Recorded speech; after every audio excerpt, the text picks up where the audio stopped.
Okay, ഇവിടെ നോക്കൂ, state public service commission എന്നോ സെൻട്രൽ പബ്ലിക് സർവീസ് കമ്മീഷൻ എന്നോ കൊടുത്തിട്ടില്ല. ഇനി അടുത്ത സ്റ്റേറ്റ്മെന്റ് നോക്കിയേ, the Rajya Sabha can either approve the bill or suggest changes but cannot reject it. Amendments to a money bill suggested by the Rajya Sabha have to be accepted by the Lok Sabha. നമസ്കാരം, എല്ലാവർക്കും എൻട്രിയുടെ degree level YouTube ചാനലിലേക്ക് സ്വാഗതം. ഞാൻ Lakshmi TS.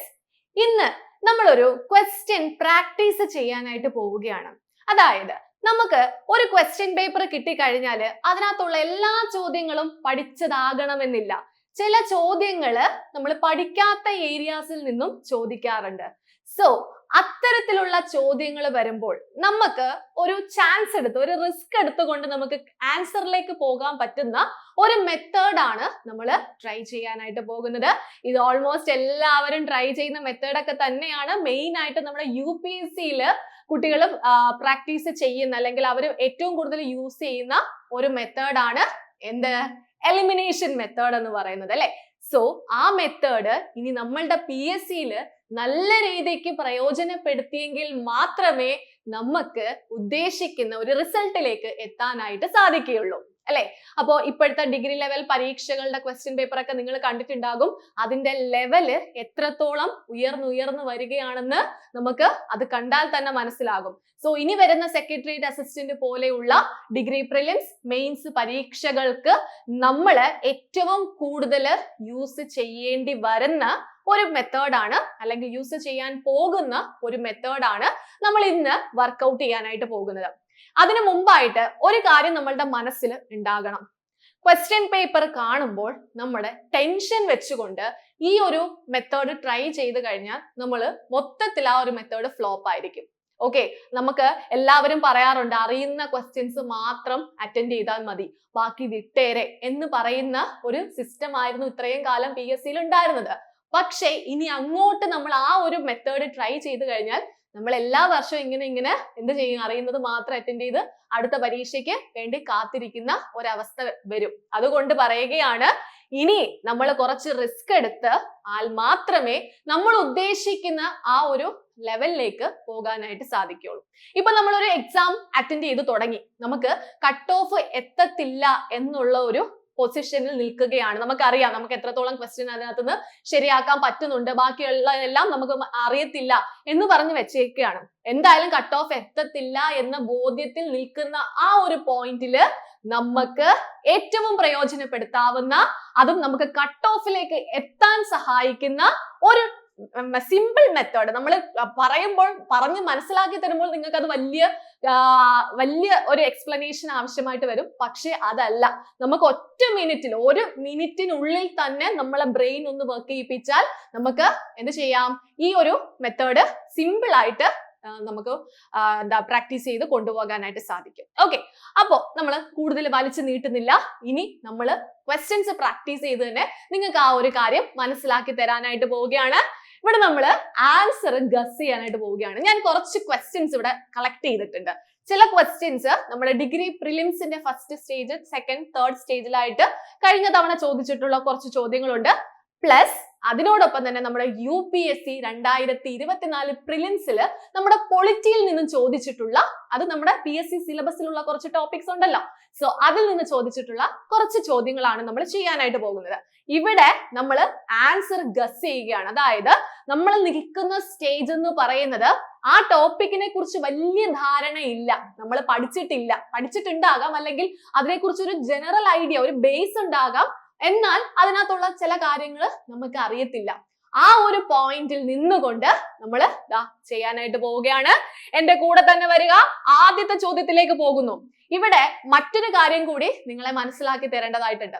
നമുക്ക് ഈ ഒരു elimination technique എന്നോ logical guess എന്നോ ഒക്കെ പല പേരുകളിൽ അറിയപ്പെടുന്ന, നമ്മൾ ചുമ്മാ കറക്കിക്കുത്തെന്നൊക്കെ മലയാളത്തിൽ പറയുന്ന ഒരു കാര്യം ഇംപ്ലിമെന്റ് ചെയ്യണമെങ്കിൽ അവിടെ നമുക്ക് സ്റ്റേറ്റ്മെന്റ് തരത്തിലുള്ള ചോദ്യങ്ങളിലാണ് നമുക്ക് കൂടുതൽ അത് ചെയ്യാനായിട്ട് സാധിക്കുന്നത്. കൂടുതലായിട്ട് ചെയ്യുന്നതെന്ന് വെച്ചാൽ നമുക്കറിയാം ഇപ്പോഴത്തെ എക്സാംസിൽ കൂടുതലും സ്റ്റേറ്റ്മെന്റ് തരത്തിലുള്ള ചോദ്യങ്ങളാണ് ചോദിക്കുന്നത്. അതും സ്റ്റേറ്റ്മെന്റ് ചോദ്യങ്ങൾ എടുക്കുമ്പോൾ ആ ചോദ്യങ്ങൾ തന്നെ പലതരത്തിലുള്ള സ്റ്റേറ്റ്മെന്റ് ചോദ്യങ്ങളുണ്ട്. നിങ്ങൾക്ക് ഇതിന്റെ ഒരു മോഡൽ ഇവിടെ നിങ്ങൾക്ക് കാണാൻ സാധിക്കുന്നുണ്ട്. ഇവിടെ 4 സ്റ്റേറ്റ്മെന്റ്സ് കൊടുത്തിട്ടുണ്ട്. ഓക്കെ, ഇതൊരു മോഡലാണ്. സ്റ്റേറ്റ്മെന്റ് ചോദ്യത്തിന്റെ ഒരു മോഡലാണ് കാണിച്ചിട്ടുള്ളത്. ഇവിടെ എന്ത് ചെയ്തിട്ടുണ്ട്? ഒരു 4 സ്റ്റേറ്റ്മെന്റ് ചോദിച്ചിട്ടുണ്ട്. ഇവിടെ സെപ്പറേറ്റ് ഓപ്ഷൻസ് ഒന്നും കൊടുത്തിട്ടില്ല. ഇതിൽ ഏതോ ഒരെണ്ണം ഒക്കെ ആയിരിക്കാം ഓപ്ഷൻ ആയിട്ട് വരുന്നത്. സോ ഇങ്ങനെ ഒരു ചോദ്യം വരികയാണ്. ദാ ശ്രദ്ധിച്ചു കേട്ടോളൂ. നമുക്ക് ആദ്യം ചോദ്യത്തിലേക്ക് കടക്കാം. എന്റെ കൂടെ തന്നെ അങ്ങ് പഠിച്ചു വരണേ, കൂടെ തന്നെ അങ്ങ് പ്രാക്ടീസ് ചെയ്ത് വരണേ. ദാ ശ്രദ്ധിച്ചോണേ. Which among the following statement is not true regarding State and Central Public Service Commission? Examine ഇരിക്കുന്ന സമയത്ത് നമ്മൾ ചെയ്യേണ്ടുന്ന ഒരു കാര്യമുണ്ട്. ഒരു സ്റ്റേറ്റ്മെന്റ് അല്ലെങ്കിൽ ഒരു ക്വസ്റ്റ്യൻ കണ്ടു കഴിഞ്ഞാൽ നമുക്കറിയാം, ഒരു സ്റ്റേറ്റ്മെന്റ് ചോദ്യം വന്നു കഴിഞ്ഞാൽ ഒന്നെങ്കിൽ അത് റൈറ്റ് ആയിട്ടുള്ള ക്വസ്റ്റ്യൻ ആയിരിക്കും ചോദിക്കുന്നത്, അല്ലെങ്കിൽ റോങ് ആയിട്ടുള്ള സ്റ്റേറ്റ്മെന്റ് ആയിരിക്കും നമ്മളോട് ചോദിക്കുന്നത്. സോ ഫസ്റ്റ് റീഡിങ്ങിൽ തന്നെ നമ്മൾ ആദ്യമായിട്ട് ഈ ഒരു സ്റ്റേറ്റ്മെന്റ് വായിക്കുക, അല്ലെങ്കിൽ ആദ്യം ആ ക്വസ്റ്റ്യൻ വായിക്കുമ്പോൾ തന്നെ നമ്മൾ എന്ത് ചെയ്തിരിക്കണം? ഈ ഒരു പോയിന്റ് ഇവിടെ മാർക്ക് ചെയ്തിരിക്കണം. അത് നിങ്ങൾ ഇപ്പം മനസ്സിൽ വെച്ചിട്ട് എക്സാം ഹാളിൽ പോയിരുന്ന് ചെയ്യാൻ പറ്റത്തില്ല. നിങ്ങൾ ഇപ്പം പഠിച്ചു തുടങ്ങുമ്പോൾ, നിങ്ങൾ മോക്ക് ടെസ്റ്റ് ചെയ്യുമ്പോൾ, നിങ്ങൾ എക്സാംസ് പ്രാക്ടീസ് ചെയ്യുമ്പോൾ പ്രാക്ടീസ് ചെയ്താൽ മാത്രമേ നിങ്ങൾക്ക് എക്സാം ഹാളിൽ പോയിരിക്കുമ്പോൾ ഗ്രാജുവലി ഈ ഒരു രീതി നിങ്ങൾക്ക് കിട്ടുകയുള്ളൂ. ആ സമയത്ത് ചിലപ്പോൾ നമ്മൾ ടെൻഷൻ കാരണം എന്ത് ചെയ്യും? ഇവിടെ ചോദിച്ചിരിക്കുന്നത് നോട്ട് ട്രൂ ആയിരിക്കും, പക്ഷെ ചിലപ്പോൾ നമ്മൾ ട്രൂ ആയിട്ടുള്ള സ്റ്റേറ്റ്മെന്റ് ഓടിപ്പോയി ആൻസർ ചെയ്ത് വെക്കും. അങ്ങനെ ഒരുപാട് പേർക്ക് അബദ്ധങ്ങൾ പറ്റാറുണ്ട്. അതുകൊണ്ടാണ് പറയുന്നത്. ദാ ശ്രദ്ധിച്ചു കേട്ടോളൂ. വിച്ച് among the following, നമ്മൾ ഒന്നാമത് വായിക്കുമ്പോൾ തന്നെ നമ്മൾ എന്ത് ചെയ്തു? അവിടെ എന്താണ് അവർ ചോദിച്ചിരിക്കുന്നത് എന്ന് മാർക്ക് ചെയ്തു. നോട്ട് ട്രൂ എന്നാണ് ചോദിച്ചിട്ടുള്ളത്. നമ്മുടെ ടൈം നമുക്ക് എന്ത് ചെയ്യണം? കൺസ്യൂം ചെയ്യണമല്ലോ. നമുക്ക് ഒന്നേന്ന് പറഞ്ഞു ആദ്യമേ വായിച്ചു, പിന്നെ രണ്ടാമതും വായിച്ചു പോയാൽ നമ്മുടെ സമയം പോയിക്കൊണ്ടിരിക്കും അല്ലെ? അതുകൊണ്ട് ഇത് എന്ത് ചെയ്യുക? ആദ്യം തന്നെ ഈ ഒരു പോയിന്റ് മാർക്ക് ചെയ്യുക. ഓക്കെ, അതിനുശേഷം നമുക്ക് എന്ത് മനസ്സിലായി? ഈ തന്നിരിക്കുന്ന സ്റ്റേറ്റ്മെന്റ് സ്റ്റേറ്റ് പബ്ലിക് സർവീസ് കമ്മീഷനെ കുറിച്ചുള്ളതുകൊണ്ട് സെൻട്രൽ പബ്ലിക് സർവീസ് കമ്മീഷനെ കുറിച്ചുള്ളതുമുണ്ട്. ഓക്കെ, അപ്പോ ഇവിടെ 4 സ്റ്റേറ്റ്മെന്റ് ഉണ്ടെങ്കിൽ ഇവിടെ ഈ ഒരു ചോദ്യത്തിന് ഒരു പ്രത്യേകതയുണ്ട്. നിങ്ങൾക്ക് ആ സ്റ്റേറ്റ്മെന്റ് നമുക്ക് ആദ്യമേ ഒന്ന് വായിക്കാം. എനിക്ക് പഠിപ്പിച്ചു തരണം എന്നുള്ളത് കൊണ്ട് നമ്മൾ സമയമെടുത്ത് അത് പറഞ്ഞു തരും. പക്ഷെ ഓർക്കുക, എക്സാം ഹാളിൽ നമുക്ക് ഈ ഒരു ചോദ്യം ചെയ്യുന്നതിന് 1 മിനിറ്റ് പോലും വേണ്ട. ഓക്കെ, അതിനുള്ള പ്രാക്ടീസ് ആണ്. ശ്രദ്ധിച്ചു കേട്ടോളൂ. ഫസ്റ്റ് ആദ്യത്തെ സ്റ്റേറ്റ്മെന്റ് എന്താണ്? Public service commissions are advisory body. ഇതിനെ കുറിച്ച് നമുക്ക് അറിയത്തില്ല. ഓക്കെ, ഈ ഒരു സ്റ്റേറ്റ്മെന്റ് ശരിയാണോ തെറ്റാണോ എന്ന് അറിയത്തില്ല. ഇപ്പൊ നമ്മളെ സ്റ്റേജ് എന്താണ്? നമുക്ക് ഈ തന്നിരിക്കുന്ന ചോദ്യങ്ങളുടെ അടിസ്ഥാനം മാത്രമേ അറിയത്തുള്ളൂ, ബേസ് മാത്രമേ അറിയത്തുള്ളൂ. ഇതിനെക്കുറിച്ച് ഡീറ്റെയിൽ ആയിട്ട് പഠിക്കാത്ത ഒരു കുട്ടിയാണ് ഇത് ചെയ്യാൻ പോകുന്നത്. ഓക്കെ, ശ്രദ്ധിച്ചോളൂ. പബ്ലിക് സർവീസ് കമ്മീഷൻ ഒരു അഡ്വൈസറി ബോഡിയാണ്. അയ്യോ, എനിക്കൊരു സംശയം വന്നു, അഡ്വൈസറി ബോഡി ആണോ അതോ ഇനി വേറെ ഏതെങ്കിലും ബോഡി ആണോ എന്നുള്ള സംശയത്തിൽ നിൽക്കുകയാണ്. അപ്പോഴേ വിടുക. ഓക്കെ, അടുത്ത സ്റ്റേറ്റ്മെന്റിലേക്ക് വരിക. എന്താണ്? The members of the public service commission can be removed only by the president of India. അതും എനിക്കറിയത്തില്ല. പ്രസിഡന്റ് ആണോ അവരെ നീക്കം ചെയ്യുന്നത് എന്നുള്ള കാര്യം എനിക്കറിയത്തില്ല. അതും വിട്ടു. മൂന്നാമത്തെ statement, the term of service of a member of the commission is fixed. Okay, അതും അറിയത്തില്ല. ഇനി നാലാമത്തെ സ്റ്റേറ്റ്മെന്റിലേക്ക് വരിക. The members of the state public service commission can be removed by the state legislature. അവിടെ നമുക്ക് PSC ഒരു ഹിന്റ് ഇട്ട് തന്നേക്കാണ്. മനസ്സിലാകുന്നുണ്ടോ? നിങ്ങൾക്ക് മനസ്സിലായോ എവിടാണ് ഹിന്റ് കിടക്കുന്നത്? മനസ്സിലായോ? PSCയുടെ പ്രീവിയസ് ഇയർ ക്വസ്റ്റ്യൻസ് എടുത്ത് നോക്കിയാൽ ഇങ്ങനെ ഒരു ക്വസ്റ്റ്യൻ വന്നിട്ടുണ്ടെങ്കിൽ അതിൽ നിന്നും നമുക്ക് എന്തെങ്കിലും എവിടെ നിന്നെങ്കിലും ഒക്കെ പിടിച്ചെടുക്കാനുള്ള വഴി അവിടെ തുറന്നു തരുന്നുണ്ട്. ദാ നോക്കൂ, ഈ ഒരു സ്റ്റേറ്റ്മെന്റും കൂടെ ഒന്ന് വായിച്ചു നോക്കിക്കേ. അവിടെ എന്തെങ്കിലും ഒരു ബന്ധമുണ്ടോ? ദാ ബി സ്റ്റേറ്റ്മെന്റിൽ എന്താ പറയുന്നത്? The members of the Public Service Commission can be removed only by the President of India എന്ന് പറയുന്നു. ഓക്കെ, ഇവിടെ നോക്കൂ, സ്റ്റേറ്റ് പബ്ലിക് സർവീസ് കമ്മീഷൻ എന്നോ സെൻട്രൽ പബ്ലിക് സർവീസ് കമ്മീഷൻ എന്നോ കൊടുത്തിട്ടില്ല. മനസ്സിലായോ? ഓക്കെ, അതവിടെ ഇരിക്കട്ടെ. അടുത്തത് നോക്കൂ. The members of the State Public Service Commission can be removed by the state legislature എന്ന് പറയുന്നു. നോക്കൂ, ഇവിടെ സ്റ്റേറ്റും കൊടുത്തിട്ടില്ല. നമുക്ക് ചോദ്യത്തിനകത്ത് രണ്ടിനെയും കൂടെ UPSCയും സ്റ്റേറ്റ് PSCയും കൂടെ ചേർത്തിട്ടുള്ള ചോദ്യമാണ് ചോദിച്ചത്. പക്ഷെ ഇതിനകത്ത് പബ്ലിക് സർവീസ് കമ്മീഷൻ എന്ന ഒറ്റ ടേമിൽ പറഞ്ഞിട്ട് അതിന്റെ ഓപ്പോസിറ്റ് ആയിട്ട് അല്ലെങ്കിൽ അതല്ലെങ്കിൽ ഇത് എന്നുള്ള രീതിയിൽ അടുത്തൊരു സ്റ്റേറ്റ്മെന്റ് അവിടെ കൊടുത്തിരിക്കുകയാണ്. ഓക്കെ, അപ്പൊ നമുക്ക് എന്ത് മനസ്സിലായി? ഇവിടെ നോട്ട് ട്രൂ എന്നാണ് ചോദിച്ചിട്ടുള്ളത്. ഓക്കെ, അതായത് ഇവിടെ സെപ്പറേറ്റ് ഓപ്ഷനെ 1 2 അല്ലെങ്കിൽ 2 3 3 4 അങ്ങനെ ഒന്നും കൊടുത്തിട്ടില്ല. നമുക്കറിയാം 4 സ്റ്റേറ്റ്മെന്റേ ഉള്ളൂ എങ്കിൽ എന്താണ് നോട്ട് ട്രൂ എന്ന് ചോദിച്ചാൽ ഇതിൽ ഏതോ ഒരെണ്ണം മാത്രമായിരിക്കും. ആകപ്പാട് നമുക്ക് ബബിൾ ചെയ്യാനുള്ളത് option A, option B, C, D മാത്രമല്ലേ ഉള്ളൂ. സോ ഇതിൽ നിന്നും നമുക്ക് എന്ത് മനസ്സിലാക്കാം? അവിടെ ഒരു ഹിന്റ് നമുക്ക് PSC തന്നിട്ടുണ്ട്. ഓക്കെ, സോ എനിക്ക് ഈ സ്റ്റേറ്റ്മെന്റ് അറിയത്തില്ല, ഈ സ്റ്റേറ്റ്മെന്റ് അറിയത്തില്ല, പക്ഷേ ഇതിൽ രണ്ടിൽ എന്താ ഓപ്പോസിറ്റ് ആണ് കൊടുത്തിട്ടുള്ളത്. ഒന്നെങ്കിൽ ഇതാകാം അല്ലെങ്കിൽ ഇതാകാം എന്നുള്ളൊരു ധാരണ നമ്മുടെ മനസ്സിൽ എത്തി. ഓക്കെ, ആ ഒരു പോയിന്റിലാണ് നമ്മൾ കയറി പിടിക്കാൻ പോകുന്നത്. ഇനി നമ്മൾ എന്താ മനസ്സിലാക്കേണ്ടത്? ഒരു കാര്യം മനസ്സിലായി, ഒന്നെങ്കിൽ ഇത് അല്ലെങ്കിൽ ഇത്. ഓക്കെ, ഞാൻ ആദ്യം തന്നെ ഒരു കാര്യം ഇതിന്റെ ആൻസറിലേക്ക് പോകുന്നതിന് മുമ്പായിട്ട് ഒരു കാര്യം പറഞ്ഞു തരട്ടെ. നിങ്ങൾ ശ്രദ്ധിച്ചിരിക്കുവോ? നമ്മള് ഒന്ന് കറക്കി കുത്താൻ പോകുന്നു. നമ്മൾ സാധാരണ സിറ്റുവേഷനിൽ option A, B, C, D എന്നീ 4 ഓപ്ഷനുകൾ ഉണ്ട്. ഓക്കെ, നമ്മള് സാധാരണ രീതിയിൽ കറക്കി കുത്തുമ്പോൾ ഈ 4 ഓപ്ഷനിൽ ഏതെങ്കിലും ഒന്നാണ് എന്നുള്ള രീതിയിൽ കറക്കി കുത്തുന്നു. നമ്മൾ കറക്കി കുത്താന്ന് പറഞ്ഞാൽ നിങ്ങൾ ഉദ്ദേശിക്കുന്ന കറക്കി കുത്തല്ല. ഇവിടെ ലോജിക്കൽ ഗസ്, ഞാൻ പറയുമ്പോൾ അത് കറക്കി കുത്തെന്നുള്ള വാക്കാണെങ്കിലും ഇവിടെ എന്താണ് ലോജിക്കൽ ആയിട്ടുള്ള കറക്കി കുത്താണ് കേട്ടോ. നിങ്ങൾ വിചാരിക്കരുത് ഇങ്ങനെ കറക്കി കുത്താൻ പോയി കഴിഞ്ഞാൽ ഫുള്ള് നെഗറ്റീവ് ആവുമെന്നൊന്നും വിചാരിക്കരുത്. ഇവിടെ ബുദ്ധി ഉപയോഗിച്ചുകൊണ്ടുള്ള ഒരു കറക്കി കുത്താണ് നടക്കുന്നത്. ഓക്കെ, അപ്പോ എന്താണ് ഈ എലിമിനേഷൻ ടെക്നിക് എന്ന് ചോദിച്ചു കഴിഞ്ഞാൽ നിങ്ങൾ ഇതാ ഓർക്കുക, ഈ 4 ഓപ്ഷനിൽ നിന്നും ഒരു ഓപ്ഷൻ നമ്മൾ കറക്കി കുത്താൻ പോവുകയാണ്. അവിടെ തെറ്റാനുള്ള സാധ്യത വളരെ വളരെ കൂടുതലാണ് അല്ലെ. ഈ 4 ഓപ്ഷനിൽ നിന്നും ഇതിൽ ഏതെങ്കിലും ഒരെണ്ണം കറക്കി കുത്തിയാൽ അത് തെറ്റാനുള്ള സാധ്യത കൂടുതലാണ്. പകരം നമുക്ക് എങ്ങനെയോ നമ്മൾ അതിനകത്ത് നിന്നും 2 ഓപ്ഷനുകൾ ഒഴിവാക്കി. ഓക്കെ, എങ്ങനെയോ നമ്മൾ ഇങ്ങനെ മനസ്സിലാക്കി എന്തൊക്കെയോ കുറെ ഐഡിയാസ് ഒക്കെ കൊണ്ടുവന്നപ്പോഴത്തേക്കും നമുക്ക് 2 ഓപ്ഷൻ അതിനകത്ത് നിന്ന് ഒഴിവാക്കി കിട്ടി. അതല്ല എന്ന് ഉറപ്പ് വന്നു. ഉറപ്പ് വന്നതിന് ശേഷം ബാക്കിയുള്ള ഓപ്ഷൻ എന്ന് പറയുന്നത് 2 ഓപ്ഷൻ ആണ്. ഇനി ഈ 2 ഓപ്ഷനിൽ നിന്നും ശരിയാകാനുള്ള സാധ്യത എന്താണ്? കൂടുതലാണ്. അതായത് 4 എണ്ണത്തിൽ നിന്നും കറക്കി കുത്തുന്നതിനേക്കാളും ഏറ്റവും ബെസ്റ്റ് ആണ് എന്ത്? ഏതെങ്കിലും 2 എണ്ണത്തിൽ നിന്നും കറക്കി കുത്തുന്നത്. അവിടെ ശരിയാകാനുള്ള സാധ്യത എന്ന് പറയുന്നത് വളരെ വളരെ കൂടുതലാണ്. ഇതിനെ അപേക്ഷിച്ച് ഇവിടെ വളരെ കൂടുതലായിരിക്കും. സോ ഈ ഒരു ടെക്നിക്കാണ് നമ്മൾ ഇവിടെ ഇംപ്ലിമെന്റ് ചെയ്യാനായിട്ട് പോകുന്നത്. മനസ്സിലായോ? നമുക്ക് അങ്ങനെയൊക്കെ ചെയ്തെങ്കിൽ മാത്രമേ ഇനി നമുക്ക് ലിസ്റ്റിലേക്ക് കടക്കാൻ സാധിക്കുള്ളൂ. വേണമെങ്കിൽ എന്ത് ചെയ്യാം? കട്ട് ഓഫ് വരെ, കട്ട് ഓഫിന് താഴെ നിൽക്കാം. വീണ്ടും വീണ്ടും നമ്മൾ എന്ത് ചെയ്യണം? ഞാൻ നെഗറ്റീവ് ഒന്നും തൊടത്തില്ല, എനിക്ക് അറിഞ്ഞൂടാത്ത ഒരു ക്വസ്റ്റ്യനും ഞാൻ തൊടത്തില്ല എന്ന് പറഞ്ഞുകൊണ്ട് ഇരുന്ന് കഴിഞ്ഞാൽ എല്ലാ പരീക്ഷകൾക്കും അങ്ങനെ തൊടാതിരിക്കാം. പക്ഷെ ബുദ്ധിയുള്ള പിള്ളേർ എന്ത് ചെയ്യും? നല്ലതുപോലെ ഈ എലിമിനേഷൻ ടെക്നിക് ഒക്കെ യൂസ് ചെയ്തുകൊണ്ട് അവര് ഉയർന്ന മാർക്ക് നേടി ജോലിയിലേക്ക് പോവുകയും ചെയ്യും. ഇനിയെങ്കിലും സമയം ഇനി പോയിട്ടില്ല, ഇത് തുടങ്ങിയിട്ടേ ഉള്ളൂ. ഇനിയെങ്കിലും നമ്മൾ ചിന്തിച്ച് ആൻസർ ചെയ്യുക. ഓക്കെ, പഴയ PSC അല്ല, PSC ഒരുപാട് മാറുന്നുണ്ട്. അതിനനുസരിച്ച് നമ്മളും മാറേണ്ടതായിട്ടുണ്ട്. ഓക്കെ, അപ്പോ ഈ ഒരു ടെക്നിക്കാണ് നമ്മൾ ഇംപ്ലിമെന്റ് ചെയ്യാൻ പോകുന്നത്. ഓക്കെ, ഇത് ഒരു കാര്യം പറയുന്നു, ഈ എലിമിനേഷൻ ടെക്നിക് എന്ന് പറയുന്നത് ആരും സ്വന്തമാക്കി ഉണ്ടാക്കിയ ഒരു ടെക്നിക് അല്ല. ഇത് പണ്ട് കാലം മുതലേ എല്ലാവരും ചെയ്യുന്നതാണ്. അതിനൊരു പേര് കൊടുത്തു എന്ന് മാത്രം. അതാണ് എലിമിനേഷൻ ടെക്നിക് അല്ലെങ്കിൽ ലോജിക്കൽ ഗസ് എന്ന് പറയുന്നത്.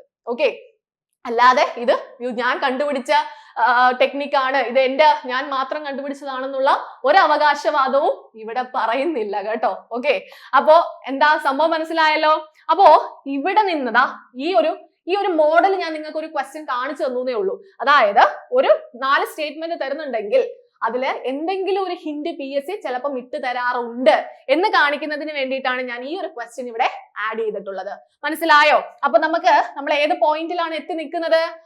ഒന്നെങ്കിൽ ഇത് ശരിയാണ്, അല്ലെങ്കിൽ ഇത് ശരിയാണ്. ഓക്കെ, അപ്പൊ നമുക്ക് ഇതെന്തായാലും ആൻസർ വരത്തില്ലെന്നും ഇതെന്തായാലും ആൻസർ നോട്ട് ട്രൂ അല്ലെന്ന് മനസ്സിലായി. കാരണം ഇത് ട്രൂ ആണ്, ഇതും ട്രൂ ആണ്. സോ ഇത് എന്തായാലും ഈ രണ്ട് ഓപ്ഷൻ നമ്മൾ എന്ത് ചെയ്തു?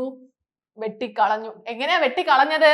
അതിൽ നിന്ന് നമുക്ക് മനസ്സിലായി ഇതിന്റെ ജസ്റ്റ് ഓപ്പോസിറ്റ് ആണ് ഇത്. എന്തായാലും ഇത് രണ്ടും കൂടി എന്ത് ചെയ്യത്തില്ല? ആൻസർ ആയിട്ട് ശരിയാണെന്നുള്ള രീതിയിൽ വരുത്തില്ല. ആ ഒരു കണ്ടീഷൻ, ആ ഒരു തിങ്കിങ്ങിലാണ് നമ്മൾക്ക് ഈ ഒരു പോയിന്റിൽ നമ്മൾ നിൽക്കുന്നത്. ഇനി അതിലേക്ക് നമുക്ക് കയറാം. ദാ ശ്രദ്ധിച്ചോളൂ. The members of the Public Service Commission can be removed only by the President. ഇവിടെ UPSC എന്നോ സ്റ്റേറ്റ് PSC എന്നോ എടുത്തു പറഞ്ഞിട്ടില്ല. ഓക്കെ, UPSC എന്നും പറഞ്ഞിട്ടില്ല, സ്റ്റേറ്റ് PSC എന്നും പറഞ്ഞിട്ടില്ല. പബ്ലിക് സർവീസ് കമ്മീഷൻ എന്ന് മാത്രമാണ് പറഞ്ഞിട്ടുള്ളത്. സോ കോമൺ ആയിട്ട് രണ്ടിനെയും കൂടെ ഉദ്ദേശിച്ചായിരിക്കണം പറഞ്ഞിരിക്കുന്നത്. ഓക്കെ, ഇനി അടുത്ത എന്താണ്?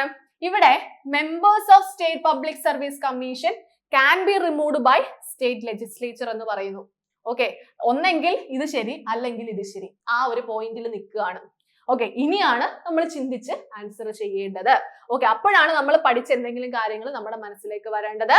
സ്റ്റേറ്റ് UPSC ആയിക്കോട്ടെ, സ്റ്റേറ്റ് PSC ആയിക്കോട്ടെ, അവിടെ എന്താണ്? അവരെ റിമൂവ് ചെയ്യാനുള്ള അധികാരം ആർക്ക് മാത്രമാണുള്ളത്? പ്രസിഡന്റിന് മാത്രമാണുള്ളത്. സോ നമ്മൾ എന്ത് ചെയ്യുന്നു? ബി എന്ന് പറയുന്ന ആൻസറിലേക്ക് ഡയറക്ട്ലി പോവുകയാണ് ചെയ്യുന്നത്. പ്രോബബിലിറ്റി കൂടുതൽ അതാകാം എന്നുള്ള ഗസ്റ്റിൽ പോകാം, അല്ലെങ്കിൽ പഠിച്ച ഓർമ്മ വെച്ച് വേണമെങ്കിലും ആ ഒരു ആൻസറിലേക്ക് പോകാം. ഓക്കെ, അങ്ങനെ നമ്മുടെ ആൻസർ 1 മാർക്ക് നമ്മൾ നേടിയെടുത്തു അല്ലെ. സോ ഇങ്ങനെ ഒരു ഹിന്റ് നിങ്ങൾ കിട്ടുമോ എന്ന് ട്രൈ ചെയ്ത് നോക്കുക. ഒരു ക്വസ്റ്റ്യൻ കാണുന്നു, ആ ക്വസ്റ്റ്യൻ നിങ്ങൾക്ക് പഠിച്ച ഐഡിയ ഇല്ല, എന്നാലും ഒന്ന് ട്രൈ ചെയ്ത് നോക്കാം. എന്തെങ്കിലും ഒരു ഹിന്റ് അതിനകത്ത് ഒളിപ്പിച്ച് വെച്ചിട്ടുണ്ടോ എന്ന് മനസ്സിലാക്കി നമുക്ക് എന്ത് ചെയ്യാം? ആ 1 മാർക്ക് നേടിയെടുക്കുന്ന രീതി മനസ്സിലായോ? ഇതൊരു മെത്തേഡ്, ഇത് ഒരു ടൈപ്പ് സ്റ്റേറ്റ്മെന്റ് ചോദ്യമാണ്. ഓക്കെ, ക്ലിയർ ആണല്ലോ? അപ്പോ ഇനി അത് ട്രൈ ചെയ്യുമല്ലോ. ഓക്കെ, ഇനി നമ്മൾ അടുത്ത ടൈപ്പ് ചോദ്യത്തിലേക്ക് പോവുകയാണ്. ഇത് ഡിഗ്രി പ്രിലിംസിന്റെ മറ്റൊരു സ്റ്റേജിൽ ചോദിച്ച ഒരു ചോദ്യമാണ്. എന്താണ് ഈ ചോദ്യങ്ങൾ? മറ്റേ ചോദ്യവും ഈ ചോദ്യം തമ്മിലുള്ള വ്യത്യാസം നിങ്ങൾക്ക് കാണുമ്പോൾ മനസ്സിലാകുമല്ലോ. അതില് 4 ഓപ്ഷനുകൾ മാത്രമായിരുന്നു, 4 സ്റ്റേറ്റ്മെന്റ്, അതിൽ ഏതോ ഒരെണ്ണമായിരുന്നു ആൻസർ ആയിട്ട് വന്നിരുന്നത്. എന്നാൽ ഇവിടെ 3 സ്റ്റേറ്റ്മെന്റ് കൊടുത്തിട്ട് 4 ഓപ്ഷൻസ് കൊടുത്തിട്ടുണ്ട്. ഓക്കെ, അപ്പോ ഇവിടെയാണ് നമ്മൾ കൃത്യമായിട്ടുള്ള എലിമിനേഷൻ ടെക്നിക്ക് യൂസ് ചെയ്യാനായിട്ട് പോകുന്നത്. മറ്റേത് നമ്മൾ ഹിന്റ് കണ്ടുപിടിച്ച് എലിമിനേറ്റ് ചെയ്താണ് കളഞ്ഞത്. ഓക്കെ, അല്ലാതെ ഇവിടെ നമ്മൾ ചെയ്യാൻ പോകുന്ന ഒരു ടെക്നിക്കാണ് നമ്മൾ മെയിൻ ആയിട്ട്, നമുക്ക് ഈ ഒരു മോഡലിനകത്താണ് ഏറ്റവും കൂടുതൽ ഈ ഒരു ടെക്നിക്ക് യൂസ് ചെയ്യാൻ പറ്റുന്നത്. Okay, കേട്ടോണേ.